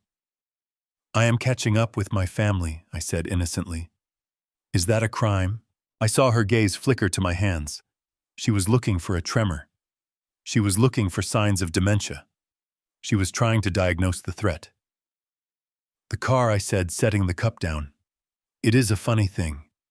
I was looking at it today, and I noticed something." Bradley flinched. "What? What did you notice?" "I noticed how much work it needs," I said. "The rust, the wiring. It is old Bradley, like me. Sometimes things look fine on the outside, but on the inside they are rotting away. You fix one thing and another thing breaks. You think you are safe, and then you find out the brakes are gone. Or the steering. Or the heart." I tapped my chest. "Or the heart," I repeated. Bradley stood up. "I can't do this. I can't sit here talking about the weather. Dad, the car might explode." He clapped his hand over his mouth, instantly realizing what he had said. I didn't blink. "Explode?" I asked. "Why would my car explode, son?" "It is just a dead battery." Bradley stammered, his eyes wide. "I mean, the battery. It could spark. Gas fumes." It is dangerous. Nice save, I thought. Sloppy but fast. Megan stood up too. She grabbed Bradley's arm, pulling him back, but her eyes stayed on me. Wallace, she said, and her voice was like a razor blade wrapped in silk. Why are you acting like this? You called us in a panic. You said you were confused.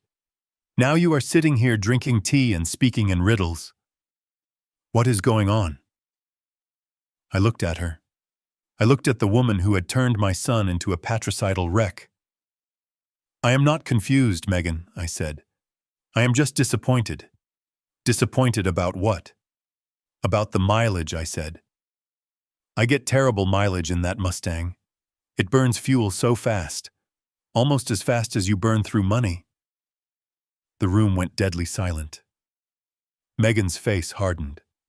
The mask of the concerned daughter-in-law slipped entirely. What did you say? She hissed. I said I know about the debt, I replied calmly. I know about the loans. I know about the gambling, Bradley. I know you are drowning. Bradley looked at me with horror. How do you know that? I am your father, I said. I made it my business to know, just like I made it my business to check under the chassis of my car when my son suddenly takes an interest in my safety after 5 years of silence. Bradley stopped breathing. The air left the room. You checked, Megan whispered. I leaned forward. The floorboards creaked. I checked, I said. And do you know what I found? I didn't finish the sentence. I didn't have to. The look on Bradley's face told me he knew exactly what I had found. He lunged toward me. Dad, wait! You don't understand! Sit down, I roared. My hand dropped to the side of the chair. I grabbed the shotgun. I brought it up in one fluid motion, leveling it at them. The teacup rattled on the table. Bradley froze. Megan took a step back, her hands raising slowly. You found it, Bradley whispered. Oh God, you found it. I found the tracker, I said. I found the hard drives. And I found the C4 you taped to my starter motor, you son of a bitch. Bradley fell back onto the sofa, burying his face in his hands, sobbing. But Megan didn't cry. She stared at the shotgun, then at me. Her calculation shifted. She wasn't trying to fool me anymore. She was trying to survive me. Where is it? She demanded. Where are the drives? I stood up. I kept the gun trained on them. Come with me, I said. I backed toward the garage door. I motioned with the barrel. Get up, both of you. They stood up. Bradley was shaking so hard he could barely walk. Megan was rigid, tense, coiled like a snake. We walked into the hallway. I reached out and hit the light switch for the garage. The door opened. The harsh fluorescent light spilled out. We stepped onto the concrete. The Mustang sat there. Hood up, doors open, interior ripped apart. And on the workbench under the glare of the shop light sat the pile of lead-wrapped drives, and next to them the brick of C4 in the bucket. Bradley saw it and let out a moan of pure despair. Megan saw it, and her eyes lit up with greed. You disarmed it, she said. I did, I said. But I didn't turn off the receiver. I pointed to the blinking red light under the dash. They still think I am driving Megan. They still think the bomb is live. And then I smiled. It wasn't a nice smile. And in about 2 minutes, when that truck in Canada stops for gas, and they realize the cargo isn't there, they are going to push the button. Bradley screamed. He didn't run for the door. He didn't run for me. He ran for the car. He dove under the dash, frantically clawing at the wires, trying to rip the receiver out. No, no, no, he yelled. He thought the bomb was still connected. He thought he was saving us. It was pathetic. Megan didn't move. She looked at the hard drives. Then she looked at me. You are lying, she said. You wouldn't risk it. You are bluffing. Am I? I asked. I reached into my pocket. I pulled out my phone. I showed her the tracking app. The blue dot had stopped moving. "Miller has stopped for coffee," I said. The phone in Megan's purse began to ring. It was a loud, jarring sound in the echo of the garage. She stared at her purse. She knew who it was. "Answer it," I said, racking the shotgun again. "Tell them you failed." The garage was cold and smelled of old oil and stale dust. Bradley moved through the shadows with the desperate haste of a man watching his future disintegrate. He did not bother with the light switch. He knew exactly where the car was parked. He knew exactly where he had hidden the device that was supposed to end his father's life and solve all his financial problems. He reached under the rear wheel well of the vintage sedan. His fingers scrabbled against the cold metal. He expected to feel the hard plastic casing of the detonator and the soft malleability of the explosive charge. There was nothing. He froze. His breath hitched in his throat. He swept his hand back and forth frantically.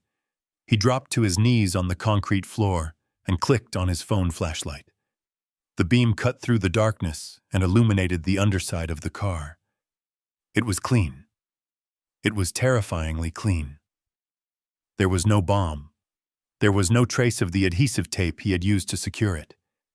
Panic rose in his chest like bile. If the bomb was not there, then someone had moved it. And if someone had moved it, then someone knew. He scrambled to his feet. He ran his hands through his hair and pulled at the roots.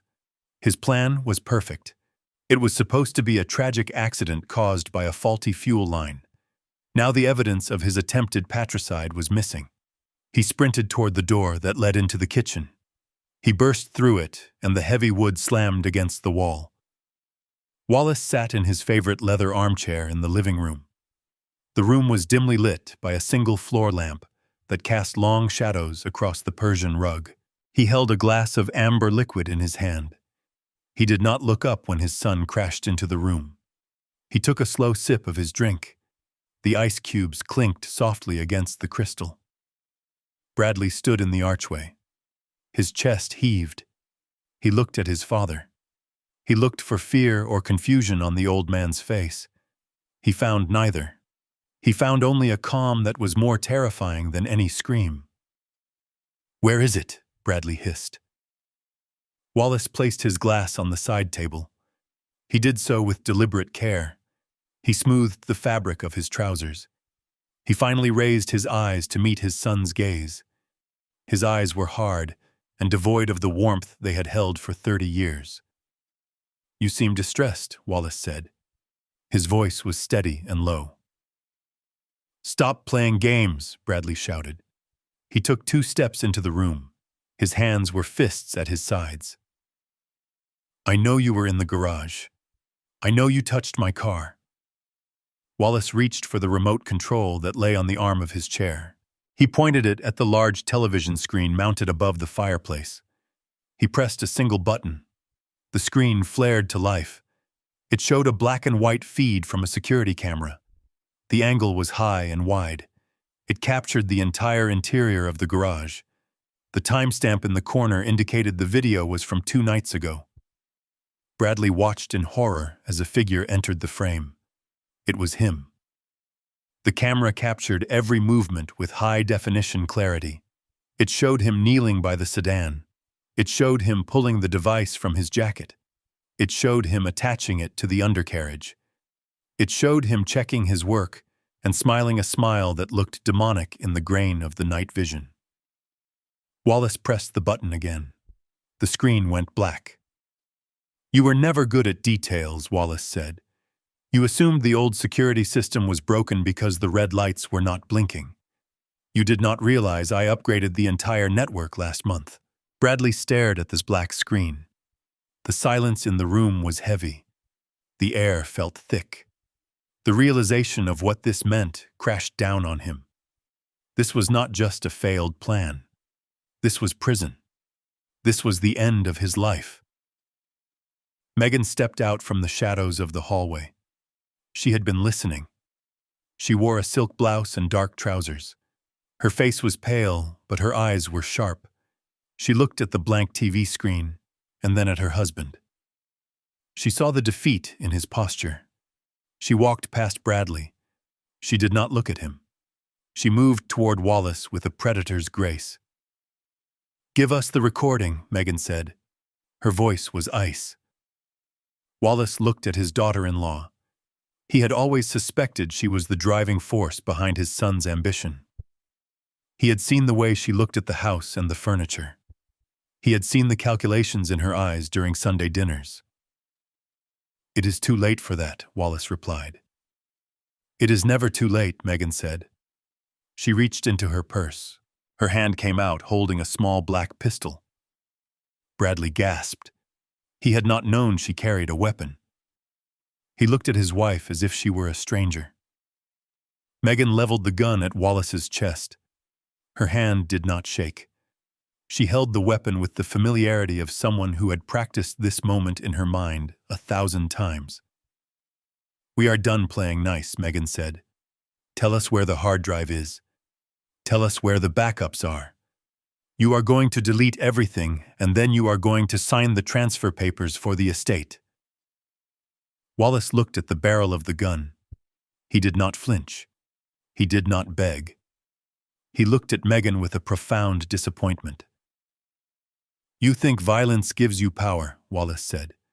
"You are mistaken. Power is information. Power is preparation." "I will shoot you," Megan said. She took a step closer. The gun was now only a few feet from Wallace's heart. "I will shoot you, and we will make it look like a robbery gone wrong. We are desperate, Wallace. Do not test us." Bradley moved up beside her. He seemed to draw strength from her ruthlessness. "Yeah, Dad. Just give us the drive. Don't make this messy. You can still retire in peace. We just want what is ours." "What is yours?" Wallace repeated. He laughed.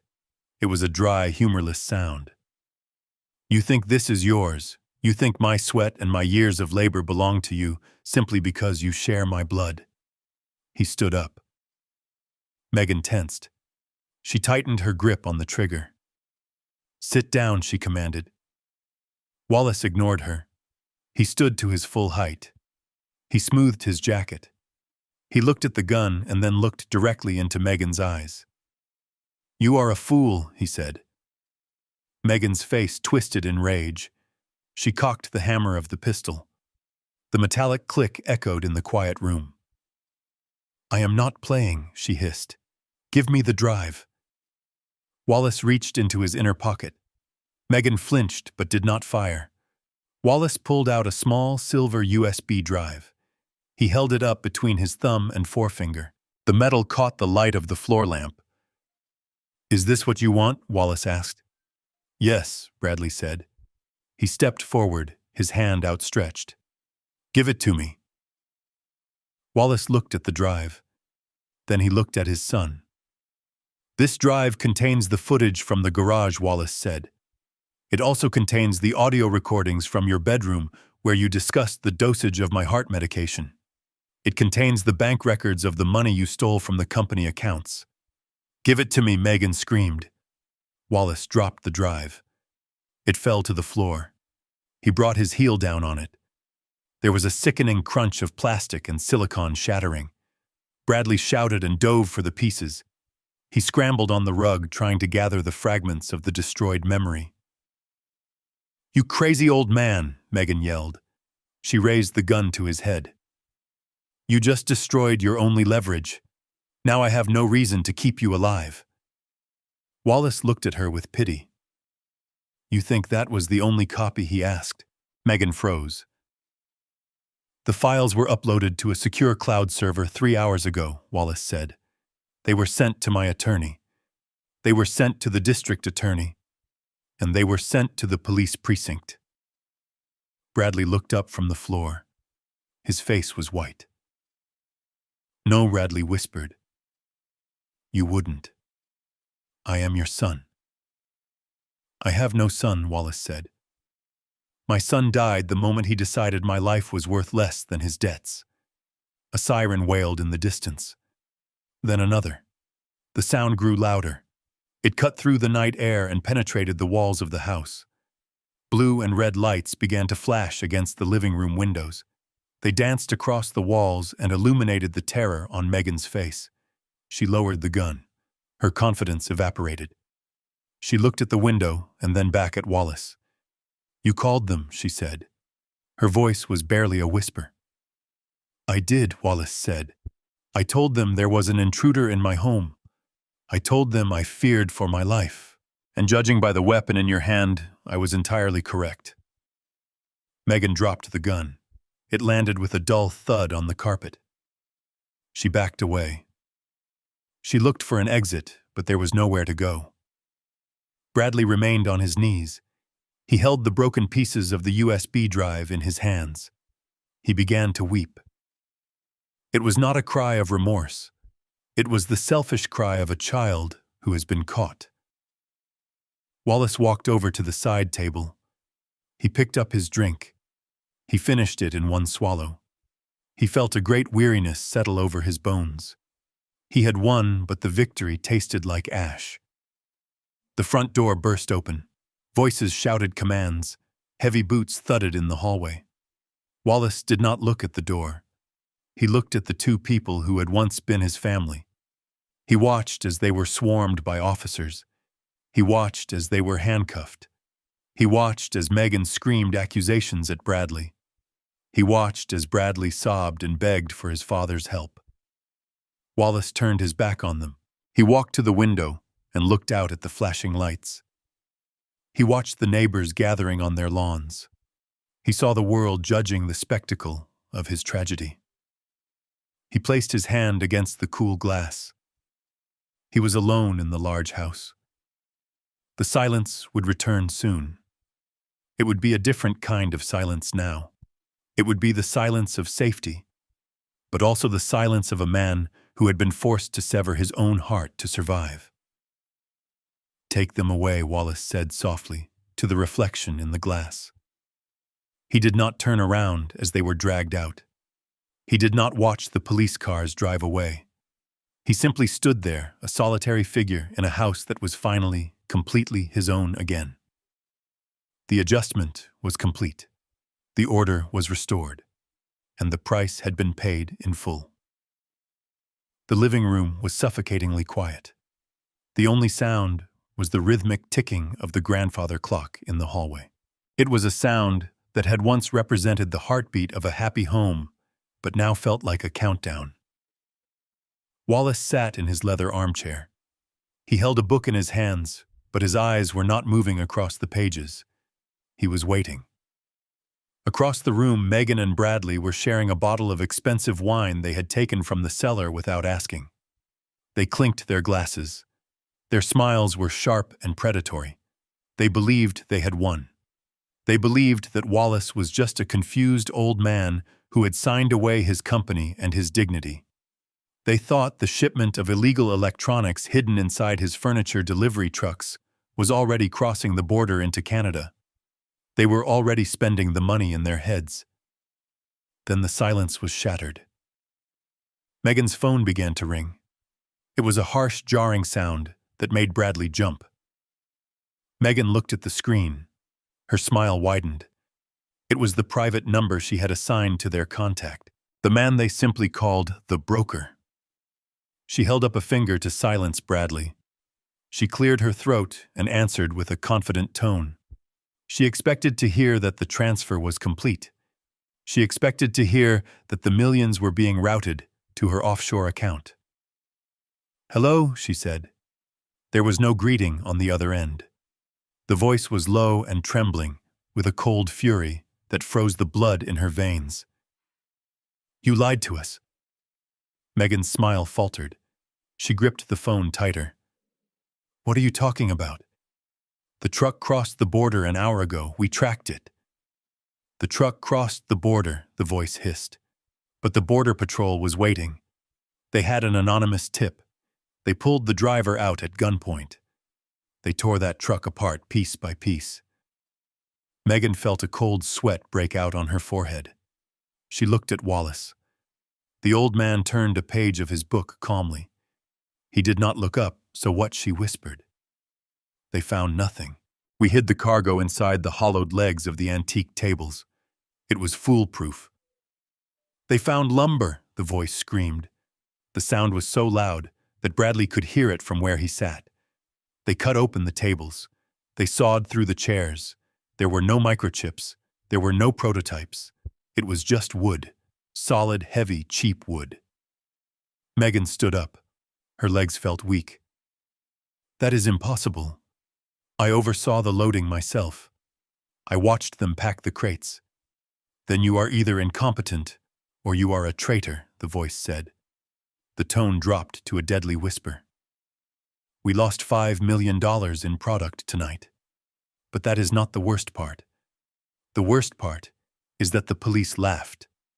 They said someone sent them a manifest detailing a shipment of pine logs. Megan's face turned the color of ash. A manifest. Yes, the voice said. A legitimate manifest. Signed and stamped 3 days ago. The truck was clean. The driver is free. But my product is gone. It was never on that truck. Megan looked at Wallace again. This time he looked back. He took a sip of his tea. His eyes were clear and sharp. There was no confusion in them. There was only the cold, hard look of a chess player who had just announced checkmate. Where is my product, Megan? The voice demanded.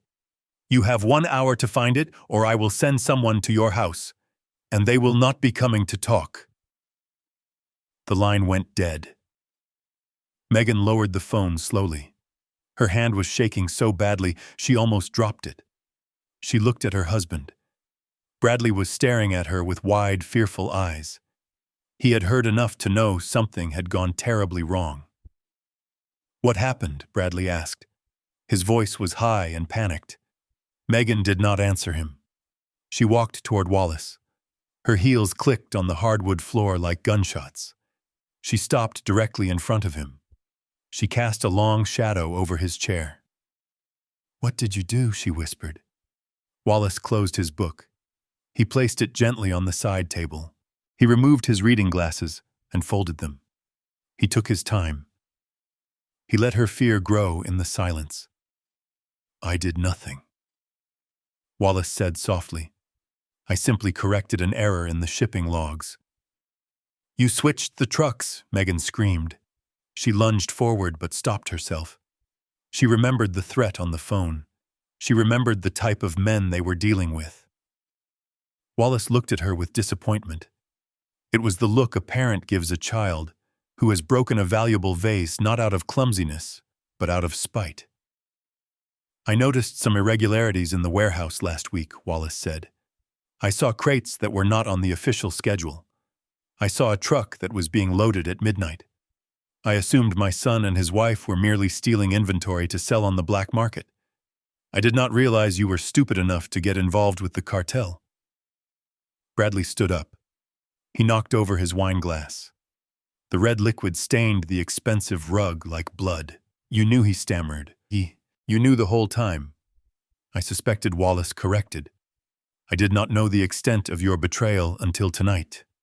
I simply ensured that the truck leaving for Canada contained exactly what the manifest declared. Lumber. I rerouted the other shipment to a secure storage facility in the city. Megan grabbed her hair. She pulled at it in frustration. You have to tell us where it is. They are going to kill us. Do you understand, old man? They are coming here. Wallace remained seated. He did not flinch at her aggression. I understand perfectly, he said. You tried to use my company to smuggle stolen technology. You tried to ram me for a federal crime. You hoped I would be arrested so you could take power of attorney. Give us the location, Bradley begged. He fell to his knees beside his father's chair. Dad, please. They aren't playing games. Just tell us where the shipment is. We can fix this. Wallace looked down at his son. He saw the weakness in his jaw. He saw the greed that had replaced his morality. I cannot do that, Wallace said. Why not? Megan yelled. She was pacing the room now. She looked like a trapped animal. Because I already sent the location to the FBI, Wallace replied. The room spun around Megan. She grabbed the back of the sofa to steady herself. The FBI. Wallace nodded. I sent them the location of the storage unit. I sent them the security footage of you loading the crates. And I sent them the emails you wrote to the broker using my company server. No, Bradley whispered. You wouldn't. I am your son. You ceased to be my son when you decided to sell my legacy to criminals, Wallace said. His voice was devoid of emotion. It was a simple statement of fact. Megan's eyes darted around the room. She was looking for a way out. She was looking for a weapon. She realized with a sick, sinking feeling that the old man she had mocked for months was not senile. He was not weak. He was a shark who had been waiting in the deep water. The phone rang again. Megan jumped. She stared at the device in her hand. It was the broker again. Answer it, Wallace said. I can't, she whispered. Answer it, Wallace repeated. His voice had the weight of command. Tell him the truth. Tell him you failed. Tell him you were outsmarted by a senile old man who should have been put in a home. Megan answered the phone. She did not speak. She just listened. Her eyes widened in terror. She dropped the phone. It clattered onto the floor. They are 5 minutes away, she whispered. Wallace checked his pocket watch. He snapped the lid shut. Then I suggest you run, he said. He picked up his book. He opened it to the page he had marked. He began to read. He did not look at them again. He sat in his chair, surrounded by the silence of the large house, while his son and daughter-in-law scrambled to find their car keys. He listened to them running out the door. He listened to the screech of tires in the driveway. He waited. He knew the police were also 5 minutes away. He had timed it perfectly. The adjustment was almost complete. But there was one final piece to play. One final lesson to teach them about the cost of greed. Bradley froze in the hallway, his hand hovering inches from the brass doorknob. The panic that had propelled him toward the exit suddenly shifted into a cold and paralytic calculation. He turned back slowly. His face was pale and his eyes were wide and bloodshot. He looked at his wife, who was still trembling by the sofa, and then he looked at his father. Wait, Bradley whispered. His voice was cracked and dry. Megan looked at him with wild eyes. We have to go, Bradley. We have to leave now. The broker will have people here in less than an hour. No, Bradley said. He took a step back into the living room. Running is useless. If the FBI has the storage unit, they have the physical evidence. But they do not have the chain of custody. They do not have the proof that we ordered the shipment. He looked at Wallace with a desperate intensity. They don't have the hard drive, Bradley said. Megan stopped pacing. Her breath caught in her throat. The hard drive. Yes, Bradley said. His confidence was returning in a manic surge. The encrypted drive. The one with the schematics and the communication logs. The one with the wire transfer codes. It was in the safe in the study. If we have that, we can claim ignorance. We can say someone else used the warehouse. We can say we were victims of corporate espionage. He turned his gaze on Wallace. The old man had not moved. He sat with the book resting on his knee, his expression unreadable. You didn't find the drive, Bradley said. His voice was almost pleading. You found the shipment manifest. You found the inventory error. But the drive was encrypted. You couldn't have accessed it. Wallace looked at his son. He saw the sweat beading on Bradley's upper lip. He saw the way Megan's hands were clenching and unclenching at her sides. They were drowning, and they were reaching for a lifeline that had already been cut. You refer to the black solid-state drive, Wallace said calmly. The one you kept taped beneath the bottom drawer of your desk in the study. Bradley's face drained of all color. I found it 3 days ago, Wallace continued. I was looking for a roll of stamps. I dropped one and it rolled under the desk. When I reached for it, I felt the tape. "Where is it?" Megan hissed. She took a step toward the old man. Her fear was being replaced by a sharp and dangerous anger. "Where did you put it, old man?" "I was curious," Wallace said, ignoring her tone. "I wanted to know what was so important that it had to be hidden like a child's secret. I plugged it into my computer." "You couldn't have opened it," Bradley shouted. "It has military-grade encryption. Your password was your birthday followed by the word success," Wallace said. Bradley flinched as if he had been slapped. The banality of his own security failure hit him harder than the betrayal itself. "I read everything," Wallace said. His voice was soft, but it carried across the room like a gavel strike. "I read the emails to the cartel. I saw the blueprints for the guidance chips you stole from our competitors. I saw the bank records showing how you funneled company money into shell accounts in the Cayman Islands." "Give it to me," Megan demanded. She walked around the coffee table. "Give us the drive, Wallace. If we destroy it right now, we might still have a chance. We can wipe the servers. We can disappear. But we need that drive." Wallace picked up his teacup. He took a slow, deliberate sip. He placed it back on the saucer with a gentle clink. "I do not have it," he said. Bradley frantically scanned the room. He looked at the bookshelves. He looked at the fireplace mantel. "Did you hide it?" he asked.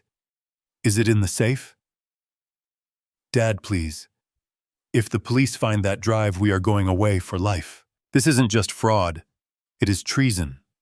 Those chips are restricted technology." "I know what they are," Wallace said. "I read the technical specifications. That is why I knew I could not simply destroy it. That would make me an accessory to your crimes." "Then where is it?" Megan screamed. She was losing control. Her composure was shattering under the weight of the ticking clock. Wallace reached into his vest pocket. For a split second, Bradley thought he was reaching for the drive. Hope flared in his eyes. But Wallace only pulled out a small folded piece of paper. It was a receipt. He unfolded it slowly. He smoothed it out on the leather arm of his chair. "I realized that keeping the drive here was dangerous," Wallace said. "If you found it, you would destroy it. If the cartel found it, they would kill us all to get it. I needed to put it somewhere safe, somewhere unreachable." He looked up at them. His eyes were sad. "I wrapped it in bubble wrap," Wallace said. "I placed it in a reinforced envelope. And yesterday morning, while you were both sleeping off your hangover from the celebration dinner, I drove to the post office." "No," Bradley whispered. "No. I paid for the highest priority shipping," Wallace said. "Overnight express. Guaranteed delivery by 9 in the morning." "Who did you send it to?" Megan asked. Her voice was a dry rasp. "Did you send it to your lawyer? We can call him. We can stop him from opening it." Wallace shook his head. "I did not send it to a lawyer," he said. "I did not send it to Canada. I did not send it to the local police." He held up the receipt so they could see the destination printed in bold black ink. "I sent it to the Federal Bureau of Investigation," Wallace said. "Specifically, the field office in Detroit. The Cyber Crimes Division." The room spun. Bradley grabbed the back of a chair to keep from falling. "Detroit." "It included a handwritten letter," Wallace added. "A letter detailing my discovery of the device. A letter explaining that I believe my company has been compromised by internal actors. A letter explicitly naming my son and his wife as the primary suspects." "You killed us," Bradley choked out. "You just killed us." Wallace lifted his left wrist. He pulled back the cuff of his tweed jacket. He looked at the face of his watch. He studied the hands for a moment. "It is now 9:15, he said. He looked back at his son. "The mailroom at the Federal Building processes overnight deliveries at 8:30. The package has been scanned. It has been signed for." He lowered his hand. Right now, an agent is likely cutting open the envelope, Wallace said. He is holding the drive. He is reading the note. He is plugging it into a forensic terminal. There was a silence in the room that was heavier than anything that had come before. It was the silence of a tomb. They have the evidence, Wallace said. They have the location of the stolen goods, and they have the confession you didn't even know you wrote. Megan stared at him. Her mouth hung open slightly. The reality of the situation crashed down on her. There was no running to Canada. There was no negotiating with the broker. The federal government was now involved. The net had not just closed. It had been cemented shut. You hated us that much, she whispered. You hated us enough to send your own son to federal prison. I did not hate you, Wallace said.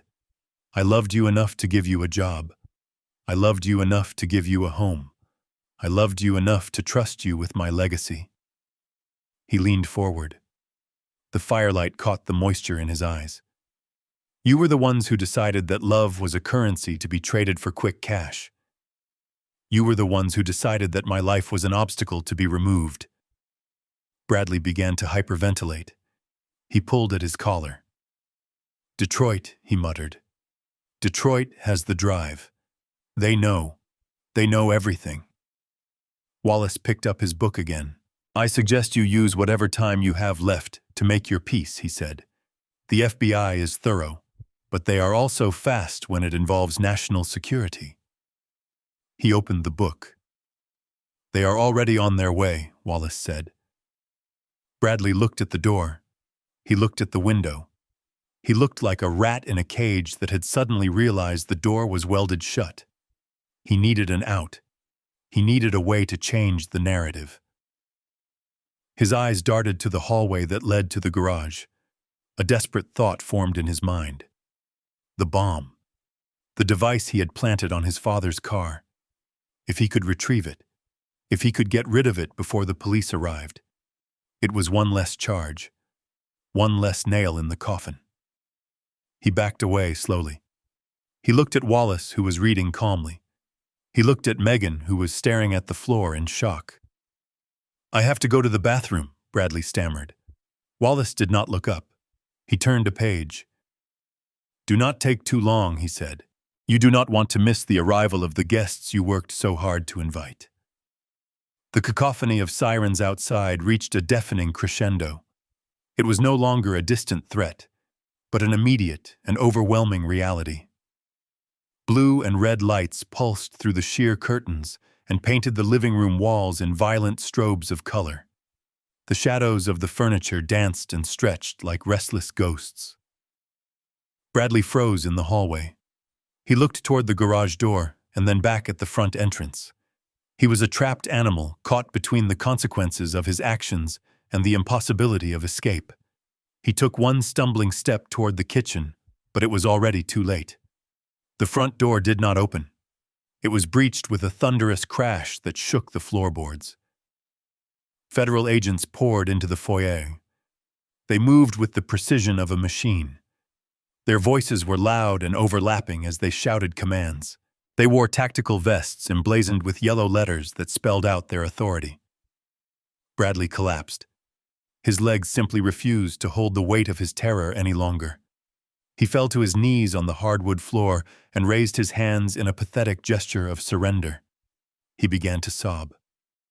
It was a high and keening sound that was completely devoid of dignity.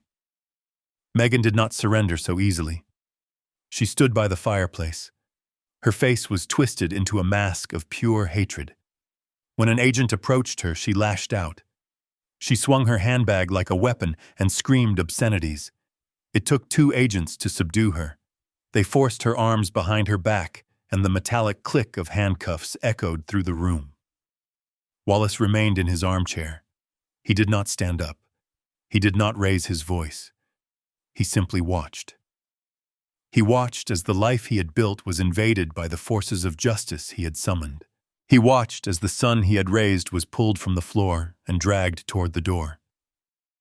Bradley looked back at his father. His face was wet with tears and snot.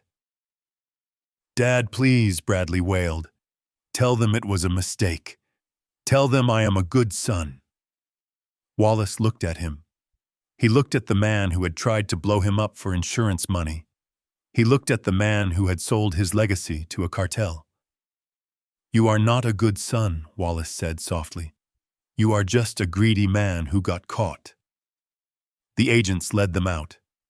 Megan spat on the floor as she passed Wallace. She did not speak. Her eyes promised a vengeance she would never have the power to exact. The door closed. The shouting faded. The sirens began to wind down as the transport vehicles departed. The house fell silent once again, but the air felt different. It was lighter. The heavy blanket of deception had been lifted. Wallace stood up slowly. His joints ached. He felt every one of his 70 years. He walked to the window and watched the last of the police cruisers disappear down the long driveway. He was alone. He was completely and utterly alone in the mansion that had been his pride and joy. He turned away from the window. He did not want to stay in this room. He did not want to look at the empty spot on the rug where his son had begged. He walked to the garage. He opened the door, and the motion sensor lights flickered on. The vintage Mustang sat in the center of the bay. It gleamed under the lights. Its cherry red paint was flawless. Wallace walked around the car. He ran his hand along the smooth curve of the fender. He reached underneath the rear bumper. The wheel well was empty. He had removed the device himself 2 nights ago with the help of his old friend Sully. They had disposed of it safely, in a quarry miles away. The car was clean. It was pure again. He opened the driver's door and slid into the leather seat. It smelled of old leather and gasoline. It smelled of freedom. He turned the key. The engine roared to life with a deep throat rumble that vibrated in his chest. He reversed out of the garage. He drove down the driveway past the tire marks left by the police vehicles. He turned onto the main road and accelerated. The wind rushed through the open window and cooled the heat in his face. He drove for 20 minutes until he reached a small, modest house on the edge of town. A light was burning on the front porch.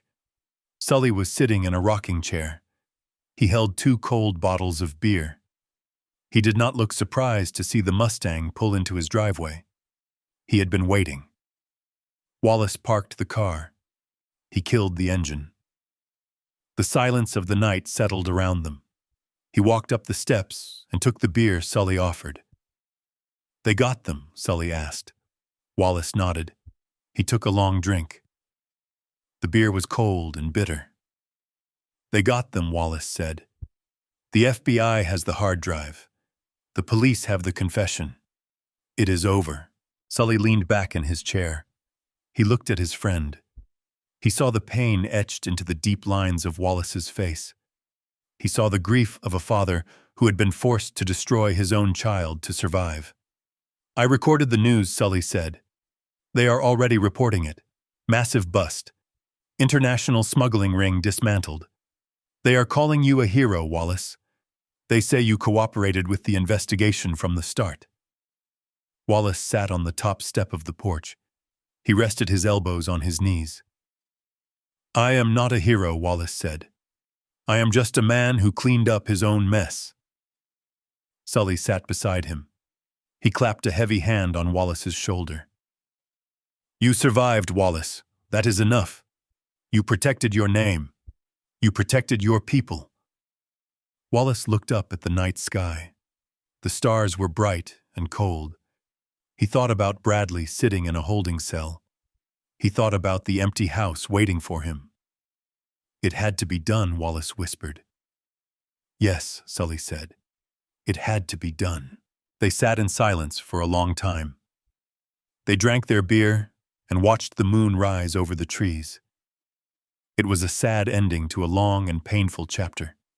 But as Wallace looked at his friend and then at the Mustang parked in the driveway, he realized it was also a beginning. He was free. The parasites were gone. The danger had passed. He took another sip of beer. The bitterness faded, leaving only a clean resolve. He was wounded, but he was still standing. He was still the black gentleman, and tomorrow he would go back to work. The most painful truth Wallace had to learn was that shared blood does not guarantee loyalty. For years, he believed that providing for his family was enough to earn their love, but he discovered that kindness without boundaries only breeds entitlement. His story serves as a stark reminder that we teach people how to treat us. When those closest to us view our generosity as a weakness and our lives as mere obstacles to their inheritance, the most courageous act isn't forgiveness, it is justice. Walking away from toxic family is heartbreaking, but sometimes cutting the cord is the only way to save your own life. If you enjoyed this story of betrayal and hard-won justice, please hit the like button and subscribe for more. And tell me in the comments, do you think Wallace was too harsh on his son, or did they get exactly what they deserved? I'll be reading your thoughts.